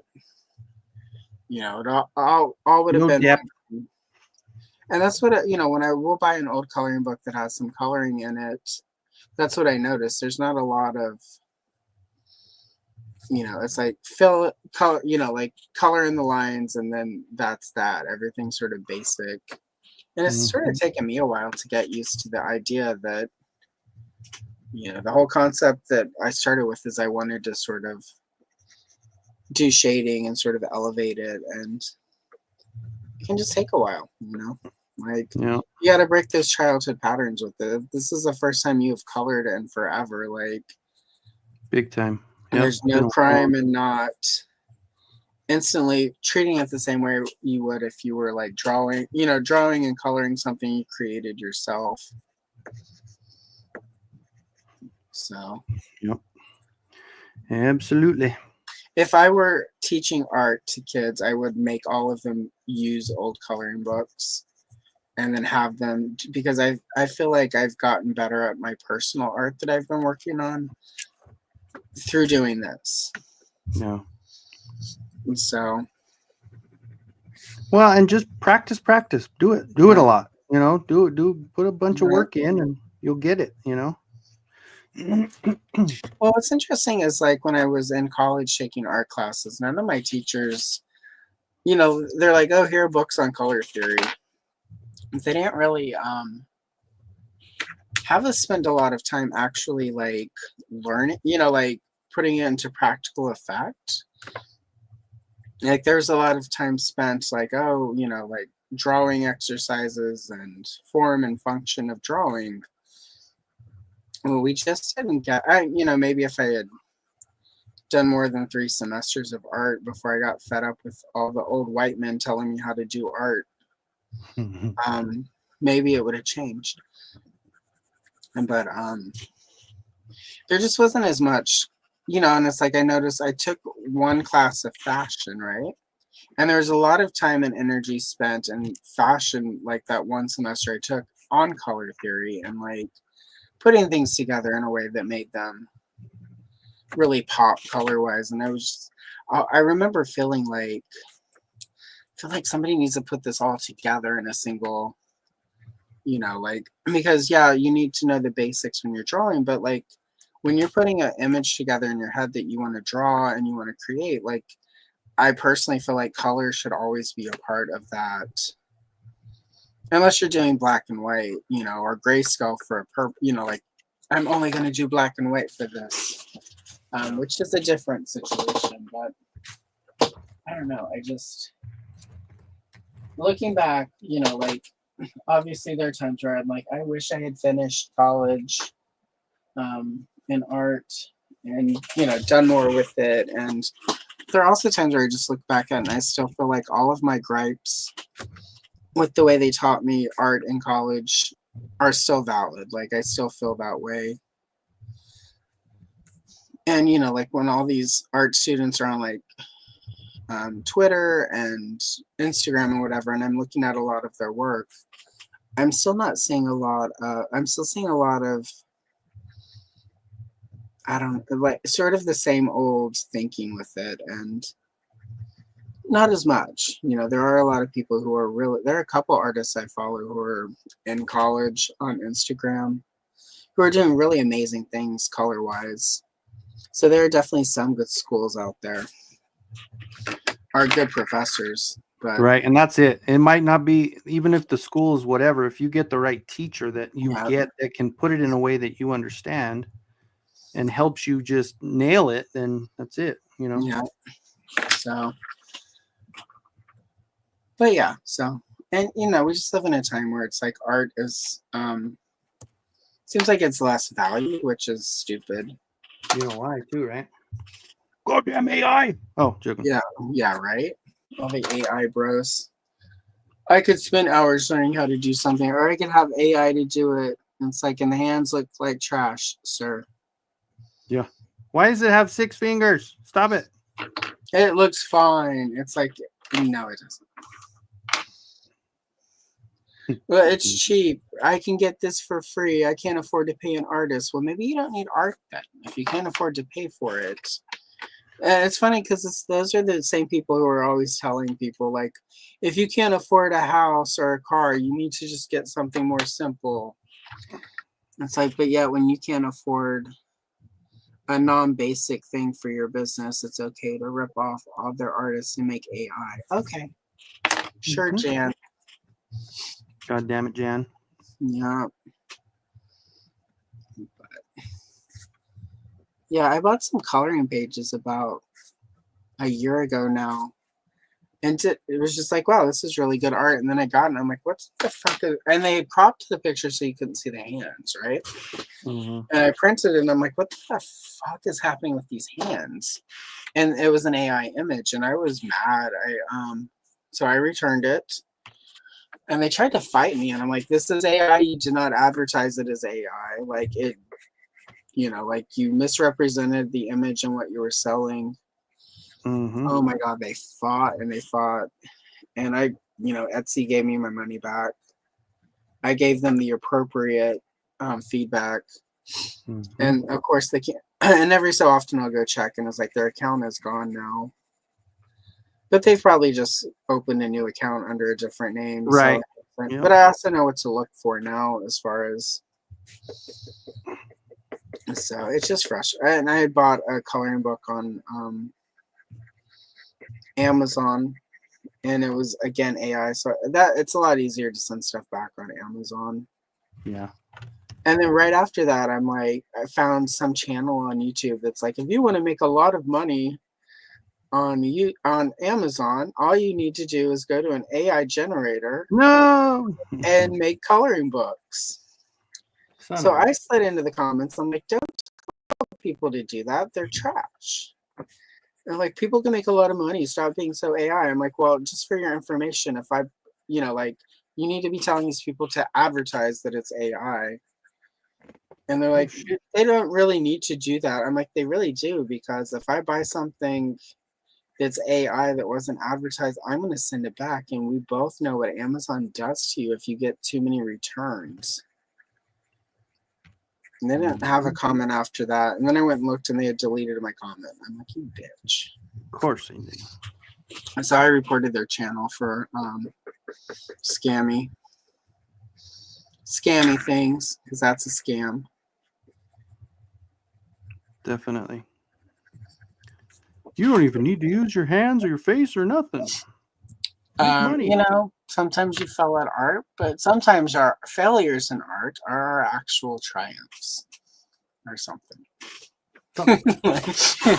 Or something like that. All right. I can't believe how slow I'm going. I looked at the clock. I said, "Holy crap! It's already 1:45." I'm a slow bird today. Yep. Mm-hmm. I'm about on track. It takes about 2 hours for a page like this for me. It just means if you don't finish it, you'll have to come back. Oh my god. Right. Yay. I'm good with and that. I printed all these other pages. I can't make shorts out of all of those, Kenny. I'm down. Just let me know whenever. I'm good. Yeah. Well, like I told you, I had been waiting for you to ask for a while. And what was happening? People coming on 3 and 4 times, and I didn't even get on once yet. Yeah, so. But also let's remember, a couple times I was getting ready to ask you, but you have had the family stuff that was going on. Yeah, that's true. So that's true. So I knew that you were up really late with all of that, and I wasn't going to try to drag you out of bed early on a Sunday. And I also didn't want to be like, so your grandma's dead. Yeah, you're like, oh, you hang out on a Sunday now. How's all that going? Yeah, right. You should come hang out with me on Sunday. I bet it'll be really exciting for you. Yeah. So and honestly, I think like even those couple times on those Friday nights when I start talking about it early on, and I was like whatever, and like even Bud's like, go ahead, let it out, man. I'm like, no. I got my own time I do that, and I don't do that. Yeah, like that's not me. Sorry. I'm a good liar. I put on a good face all the time. Yeah. No, I was getting ready to ask you when all of that started, and I'm like, I'm gonna wait because there's a lot going on. And then she passed, and I'm like, I'm gonna wait until he's got some space, because not that we're afraid of the emotion here, but I didn't want, like, it's cool if you want to talk about it, but we also don't want to put people in public, even for my small ass audience, before they're, like, we don't want to exploit people. So. Yeah. It's not like Thursday night where Punk tries to make everyone cry. No, just joking. Oh my God, he tried. Did you watch it all on Thursday when he had his daughter Olivia? No, I didn't catch it. Yeah, I watched it. Did she make him cry? No. She didn't, but she left him flustered several times. That's funny. Love to see it. Yep. It's one of the few times where it's like other than when I was on, that I guess was able to out talk him and shut him up. So yeah, his little girl, I think she's got him pretty good. She got him pegged there. So yeah. No, that's one thing. I know a lot of people sometimes talk some smack about Lawrence, but one thing nobody can talk smack about is he loves both of those kids, like, a ton. You can tell how prideful he gets every time he talks about either of them. Like, he just loves his kids. And that's nice to see. Like, it's when you're a parent and you're like in that situation where you know obviously you want to be there and you're doing whatever, it's hard for me to realize and understand some people that don't want anything to do with their kids or that aren't around for their kid. Like it blows my freaking mind, man. Like my kid's coming over at 3. I know that he's come. My Yeah. mom's going to lunch and she's gonna drop him off at 3 o'clock, and so I'm excited for him to be here, hang out. Yeah, that's sort of when we started like following each other on all the things. That was what was really cool, was like just how proud you are of your child. Yeah, love my little boy. Yeah. Good kid. I always worry less about kids who have like that parental support. Like, Makes a difference. I know firsthand with my son's mom's daughter that came in when like Jess and I started dating when Jelena was 12. So like I was there through the start of the 12-year-old and mm, up, and it was a lot of rebellion and a lot of running away and a lot of all that stuff, but we were always there. Like we yeah, were at every principal calling us in. We were at every court date, even when she wasn't around and she had run away. We were still at the court, and the right, judge made things different because he's like, knowing that you're here, I feel better about not being so right, harsh. You know what I'm saying? So that yeah, makes a huge difference when you're there, yeah. And I she mean, still appreciates it now. It's really cool that I still get Father's Day gifts from her and stuff, even being, right. the stepfather at the time. So Well, it's all about kids, especially when if you're a kid that the adults aren't always there in the way they need to be. When adults do finally show up, it makes a difference. Like some of my favorite teachers when I was a kid, because they would let us get away with stuff or whatever, are my least favorite teachers now. yeah. The teachers that I still like, I'm the most grateful for, are the ones who really busted my ass and Mhm. kept me in line and made me actually not coast on like my good, because I was really fortunate that like I had good reading comprehension. Like I could read, like for instance, for history class, like you get the test with the big discussion questions. As long as I read, like you pretty much know what's going to be on the discussion questions in history class, so you can study them. Um, but I pretty much could regurgitate stuff really easy. So I would just read, like, oh, it's going to be one of these 4 topics. So I would Yeah. just read them right before class, read through them 2 or 3 times really fast, and like have enough of it to, pass the test pretty good. But did I learn any of that? No. Right. But teachers who caught on that I could do that and forced me to be smarter and use my Throw a brain. little curveball here and there at you. The ones who challenge me are the ones that I actually appreciate way more now as an adult. And it's really hard because as a kid, you don't want to be challenged.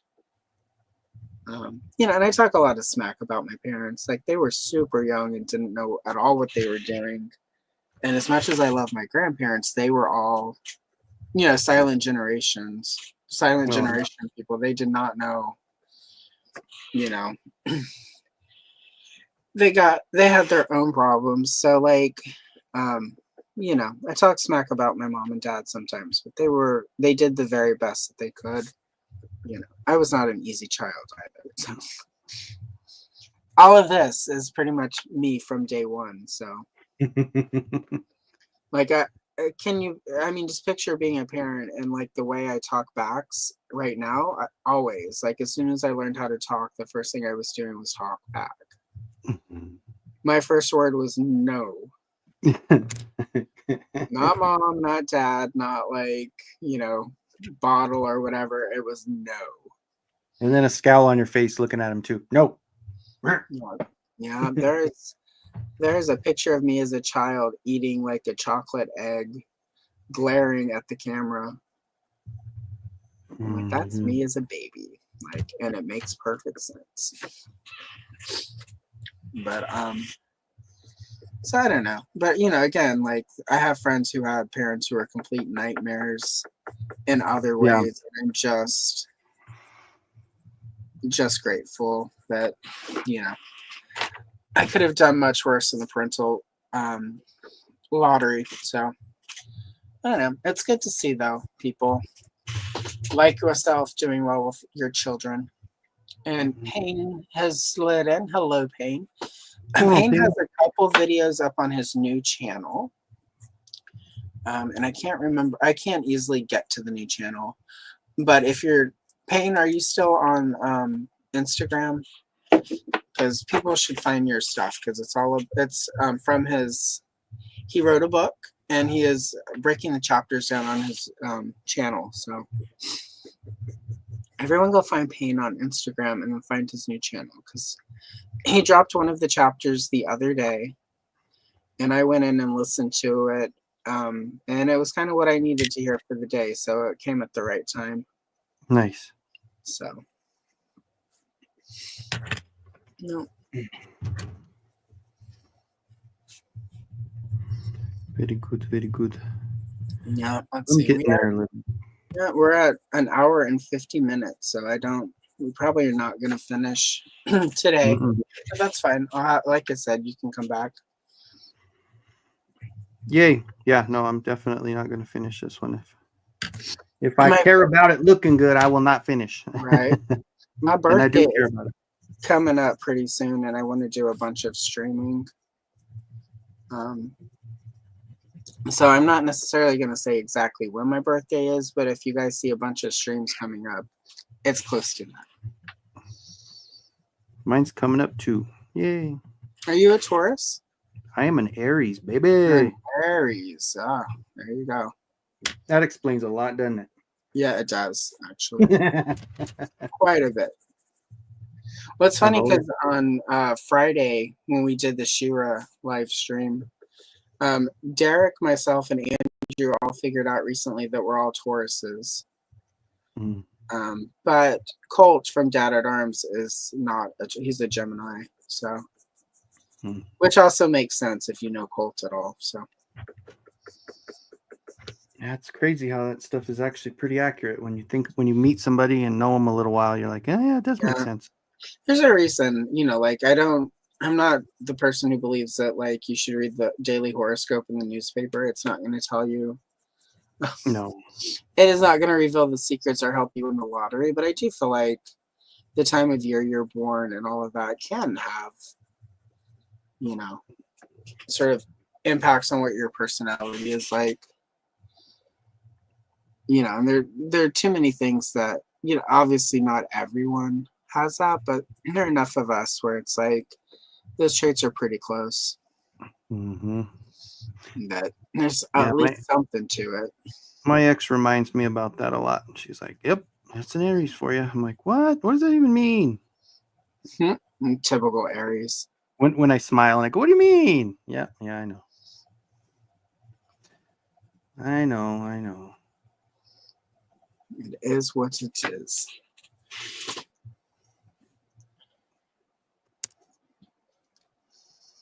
Right? Yeah, exactly. Bud is such a baby. I remember 39. 39? Holy I know. cow. I have a friend who was 39 for 15 years. And she was like, I'm going to be 39 again this year. I'm like, you need to reconsider that because you don't look 39. And she's like, oh, should I go 29? I'm like, more like 49. Mm-hmm. And she was not happy. But I'm like, girl, like, it's hitting. Like, you need to adjust up. Otherwise, people are going to think you've been rode hard and put back wet. Right. You know, you just hit a point where it's like, you can tell. You know, can't lie anymore. Yep. Well, it doesn't, and it's not even like, oh, you've aged badly. It's just, you know, there are wrinkles. There are ways your face changes as you age. That no matter how good your skin is, no matter how youthful your glow is, you're still gonna look your age. And that's, I wish people I I don't know still why. haven't understood that, Allison. I still dress like a kid and I still act like a kid. So Oh, I I still still feel do. like a kid. Damn it. Yeah, I'm I not still do 46. too. Oh God, I'll be 51 pretty soon. I'm old. I'm ancient. I've seen every Star Wars movie in the theater 7 times, Yeah. Well, including the Star Wars. special editions. Yeah, that. So it's like I'm old, and it's like I look old and I feel old. I don't look bad. Like I don't look like a bad 51, but it's like I look old. Like it's just our concepts of what looks old, or Yeah. I should be gray haired and hunched over, and my skin should be falling off. Yeah. That's what we think. So it's like Well, people. but the nice thing is that unfortunately, as a human being, when you look around and you see someone your age and you go, "I'm doing okay," Yeah, exactly. because somebody else is the Exactly. same, has been on this earth as long as me and looks like that, and I'm doing okay. What I will say is one of my biggest bullies in high school, that bitch, who was so mean to Fuck me, that told bitch. me every day how ugly and horrible I looked. She had a little bit of problem with substances. It was really messed up what happened to her. Oh boy. So she had to have all, and that stuff ages you, right? She had to have all of her teeth removed, um, because of reasons.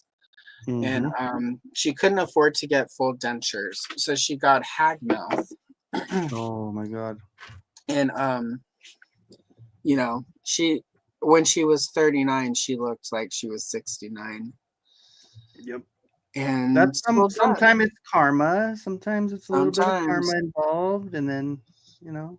And the last time ran into her, she said something, and I'm like, "Girl, you need to back off." And she said something rude, and I was just like, Oh my god. I'm like, "Do Still, you huh? remember all the times she used to tell me how ugly I was back in school?" And she was like, "And you still are." I'm like, "I still have my teeth."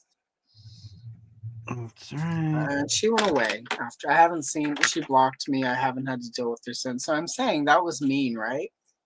But fuck her. Well, yeah, fuck her, exactly. And the bad part is that she acted like that. Sometimes people actually go through life and realize that, damn, I was a dick, and then they come back and they say, "Look, I apologize, blah blah blah, whatever." Yeah. No, she doubles down on it Oh as yeah. an No, asshole, she and it's like, remains. bitch, you have no idea. Look at your ass. Go look in the mirror. Go Yeah. smile for somebody. See how that She, works out for she you. remains. And Ever like notice people why were like, people look at you that way when you smile? Well, and people are like will tell me like she's still mean. It's like because meanness is in her. It's not. No. She was young and she was beautiful, and now like she's not. She's still mean. Like because stuff like that comes from being bitter. When you're mean like that, you are a bitter, sad person, and that doesn't change unless you change. And obviously, her time not being the most sober person in the world, and sort of getting out of that didn't actually teach her any humanity. So good for her. Mm-mm. She fits the old adage: once a something, always a something, whatever it was. Right. But a lot of people do get out of that later in life because they Oh yeah. become humbled after shit goes bad, and you're like, "See, Dick, Yeah, not quit everyone has acting like a that." redemption arc. It's really important, and it's I think really important for some of us to realize that. Not that not because we need the ones, but some of us wait a long time for terrible people to become good Mm-hmm. to the detriment of ourselves. And it's like some people are not going to have a redemption arc. Like let them be terrible, let them be awful, and save yourself the mental bandwidth and just Yeah. worry about yourself. Worry about the people that you do care about. Worry about your community of people. Mm-hmm. Absolutely.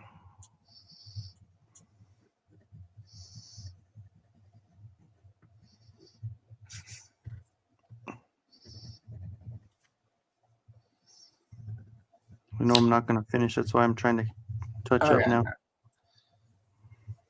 I'm not going to go all the way lower and finish that up. I'm going to touch up the stuff that I'm doing already. I actually am pretty much finished. You're better than me, Allison. I can't do that fast. Well, it's just literally I spend. Yeah. At one point I was doing a short every day, which means 30 shorts plus long form content plus a day job plus a boyfriend plus moving across state. Like You you have a meet good a class you die. yeah. Well, you got a good formula. You know where you're going to start, where you're going to finish, what colors you're going to hit with, where your accents are, where your highlights are. It's like painting, like with, if I put a figure in front of me and I know what I'm going to do when Yeah, painting it. I mean, You know. it helps. I did a fuck ton of like Merman and Tila, like for that 1984 coloring book I did, because Yeah. I 100% in my head, and it's like I need I need this aqua and I need this aqua for Aquaman's skin, and I need yellow and a golden yellow and some oranges. You And then called him green for his Aquaman. eyes. Oh, I did. I mean merman. It's just because you said aqua on the colors. That's why I was. Yeah, that's my old brain getting everything all confused. But I had to go. Just one. I said in a chat when they were talking about the reveal of Fang Man. I called him Fangor, and some internet troll was like, "I think you mean Fang Man," and it's like, "I think I wasn't talking to you, and you need to mind your own shut the business, fuck up. buddy." Sorry. Am I cussing too much on a Sunday? My bad. You're fine. We're almost done. If anyone makes it this far and they're now offended by the extra cussing at the end, like their mom is calling for them right now to tell them they're a little bitch. So your mom called. She said you're a little bitch. Yeah. I do. Yeah, it's one of those things where when you get too comfortable and you're like, okay, stop cussing, dummy. You're not at home. I do that. I mean, like, I tone it down and keep it in check, but I normally am like Deb from Dexter. Nice. Like, that's about the language of my love.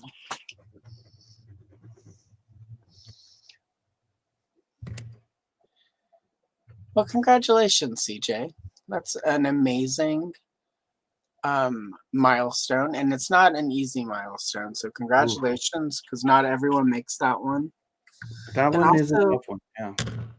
And also, April 17th is Liz Fair's birthday, so that's like a cool day to have as your sobriety date. And so, congratulations on that, because it's not easy. Like, oh yeah, congrats.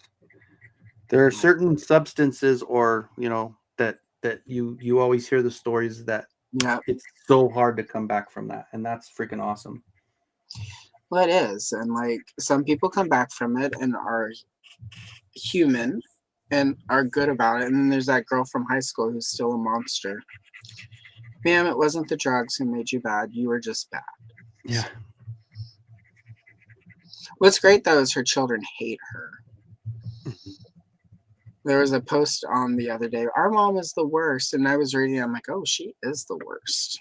Like, she's been the worst before she was a mom, for sure. She also though lies about her background. So like when they got busted for underage drinking,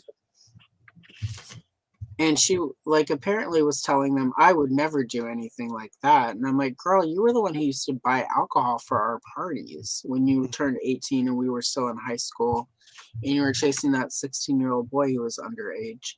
Oy, oy, oy. So anyway, I may have messaged her kids. They need to be informed. Yeah. Knowledge is power.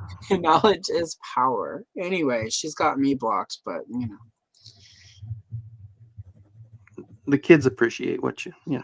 Oh, you want her daughter was especially like, oh my God, thank you so much. Mm-hmm. Make sure you tell her who told you. Yeah, you remember? Allison said, oh my God, that bitch. She's lying. She's just jealous of me because I'm so pretty. Smile. Yeah, right. And that's if she does unblock me long enough to tell me off, I'll just be like, I guess I really am ugly inside as well. Just like you. Mm-hmm. Anyway.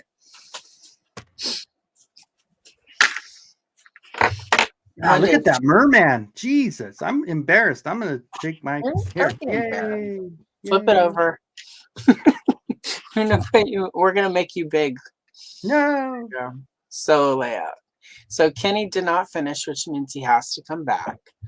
I don't know Okay. why you're feeling because your effect on the clouds is really cool. Thanks. I It's been a really, while since I've done a really cloud. like it, and I feel like you did some really amazing textures in there. So I'm gonna fix, and I still am touching up the purple. I need to, now that I'm looking at it, I know what I need to do as far as the shadowing and maybe lightening some parts up. But I started on the skin tone with Skeletor to try to clean that up, and on his arms, and then yeah, I'll clean it up. But yeah, this I could probably do a whole another 2 hours on this one picture. So oh yeah, well definitely. And I've got a whole stack that I printed and really quick. now let's look at the good shit. 'Cause I Show don't us want the to good. leave CJ hanging. Um, that can make a huge difference too. So congratulations. Now show us the good stuff, Allison. Come on, let's see the good stuff. Yeah, look at that. Damn, There we go. love it. Love that blast effect there. Yeah, that Perfect. was all right. I That should have makes, spent well, more it's a time on pop in the color. I mean, I just like hit you. It's great. it. Yeah. And So Tila's yeah, gold is pretty. Look at that. Oh man. yeah, I was a little heavy with the Tuscan red. I need to work on that. But Oh, that's I'm new great. to I used to use like 3 or 4 different colors for gold, and I've now got it down to like 2. But I'm still a little bit too heavy-handed with the Tuscan red. So I'll get there eventually. Oh, that's great. I love the shine in the gold. You hit that perfectly. It's hard to get gold when you're It, dealing with standard colors, and that's freaking awesome. well, and that's sort of a long time. Like trash talk. I trash talk metallic pencils a lot, mini sets, because that's the sort of thing you're looking for. And I watched a couple of YouTube channels um, from some really good ladies who only do adult coloring content. Like my style is not theirs, but it took them breaking it down and sort of showing how they did it for me to figure out how it works for me. So anyhow, Very cool. um, I gotta say, um, also CJ, thank you for sharing all this in chat. I gotta say, it makes my day better. Like I've been feeling really down for a variety of reasons. And the conversation with you today, Kenny, I don't like. I know some people like prison reform discussions. What? Mhm. But that made me happy. Just because that's a conversation that should happen, and I'm enjoying what's happening in the chat. So thank you everyone for being an amazing. I really dig the community I have slowly but surely built. So I appreciate all of you. Thank you so much. Thank you to Kenny. We're gonna wrap it up because it's 2 hours and 7 minutes. Mhm. Um, I'm gonna post my page on Instagram like I always do. Um, I'm not gonna Kenny can if he wants to. I'm not gonna ask him since it's not finished. But we will I'll just figure keep it out. the way it is till the next show for sure. Yeah, and we're gonna have Kenny back soon because, as mentioned, it was really fun talking to him. And that is rare, and we live in a time where we do things that are fun. So, and on that, and thank you very much because I'm not always the ray of sunlight. So. You know, Allison, I don't think when even and I know a lot of them are reels and a lot of the stuff, but we found out kind of where we hit as far as the humor part of it, and Yeah, we connect with the humor in that, and that I think that every time I open it up, I get a smile on my face. So yeah, you do that. So yeah. good Thank you. stuff. I try. I try to make things nicer for the people that I feel like deserve it. And if you don't deserve it, oh well. Um, It's and on sad that for you. note, No. we're gonna wrap it up. Thank you again, everyone. I appreciate you for real. This is not sarcasm. I truly, and thank you, Eric. Um, yeah, I appreciate you all. In a world where you can be anything, be a bitch. No, just kidding. Okay. Be whatever the hell you want to be. Life is short. Be happy. All right. We'll see you next time. Bye.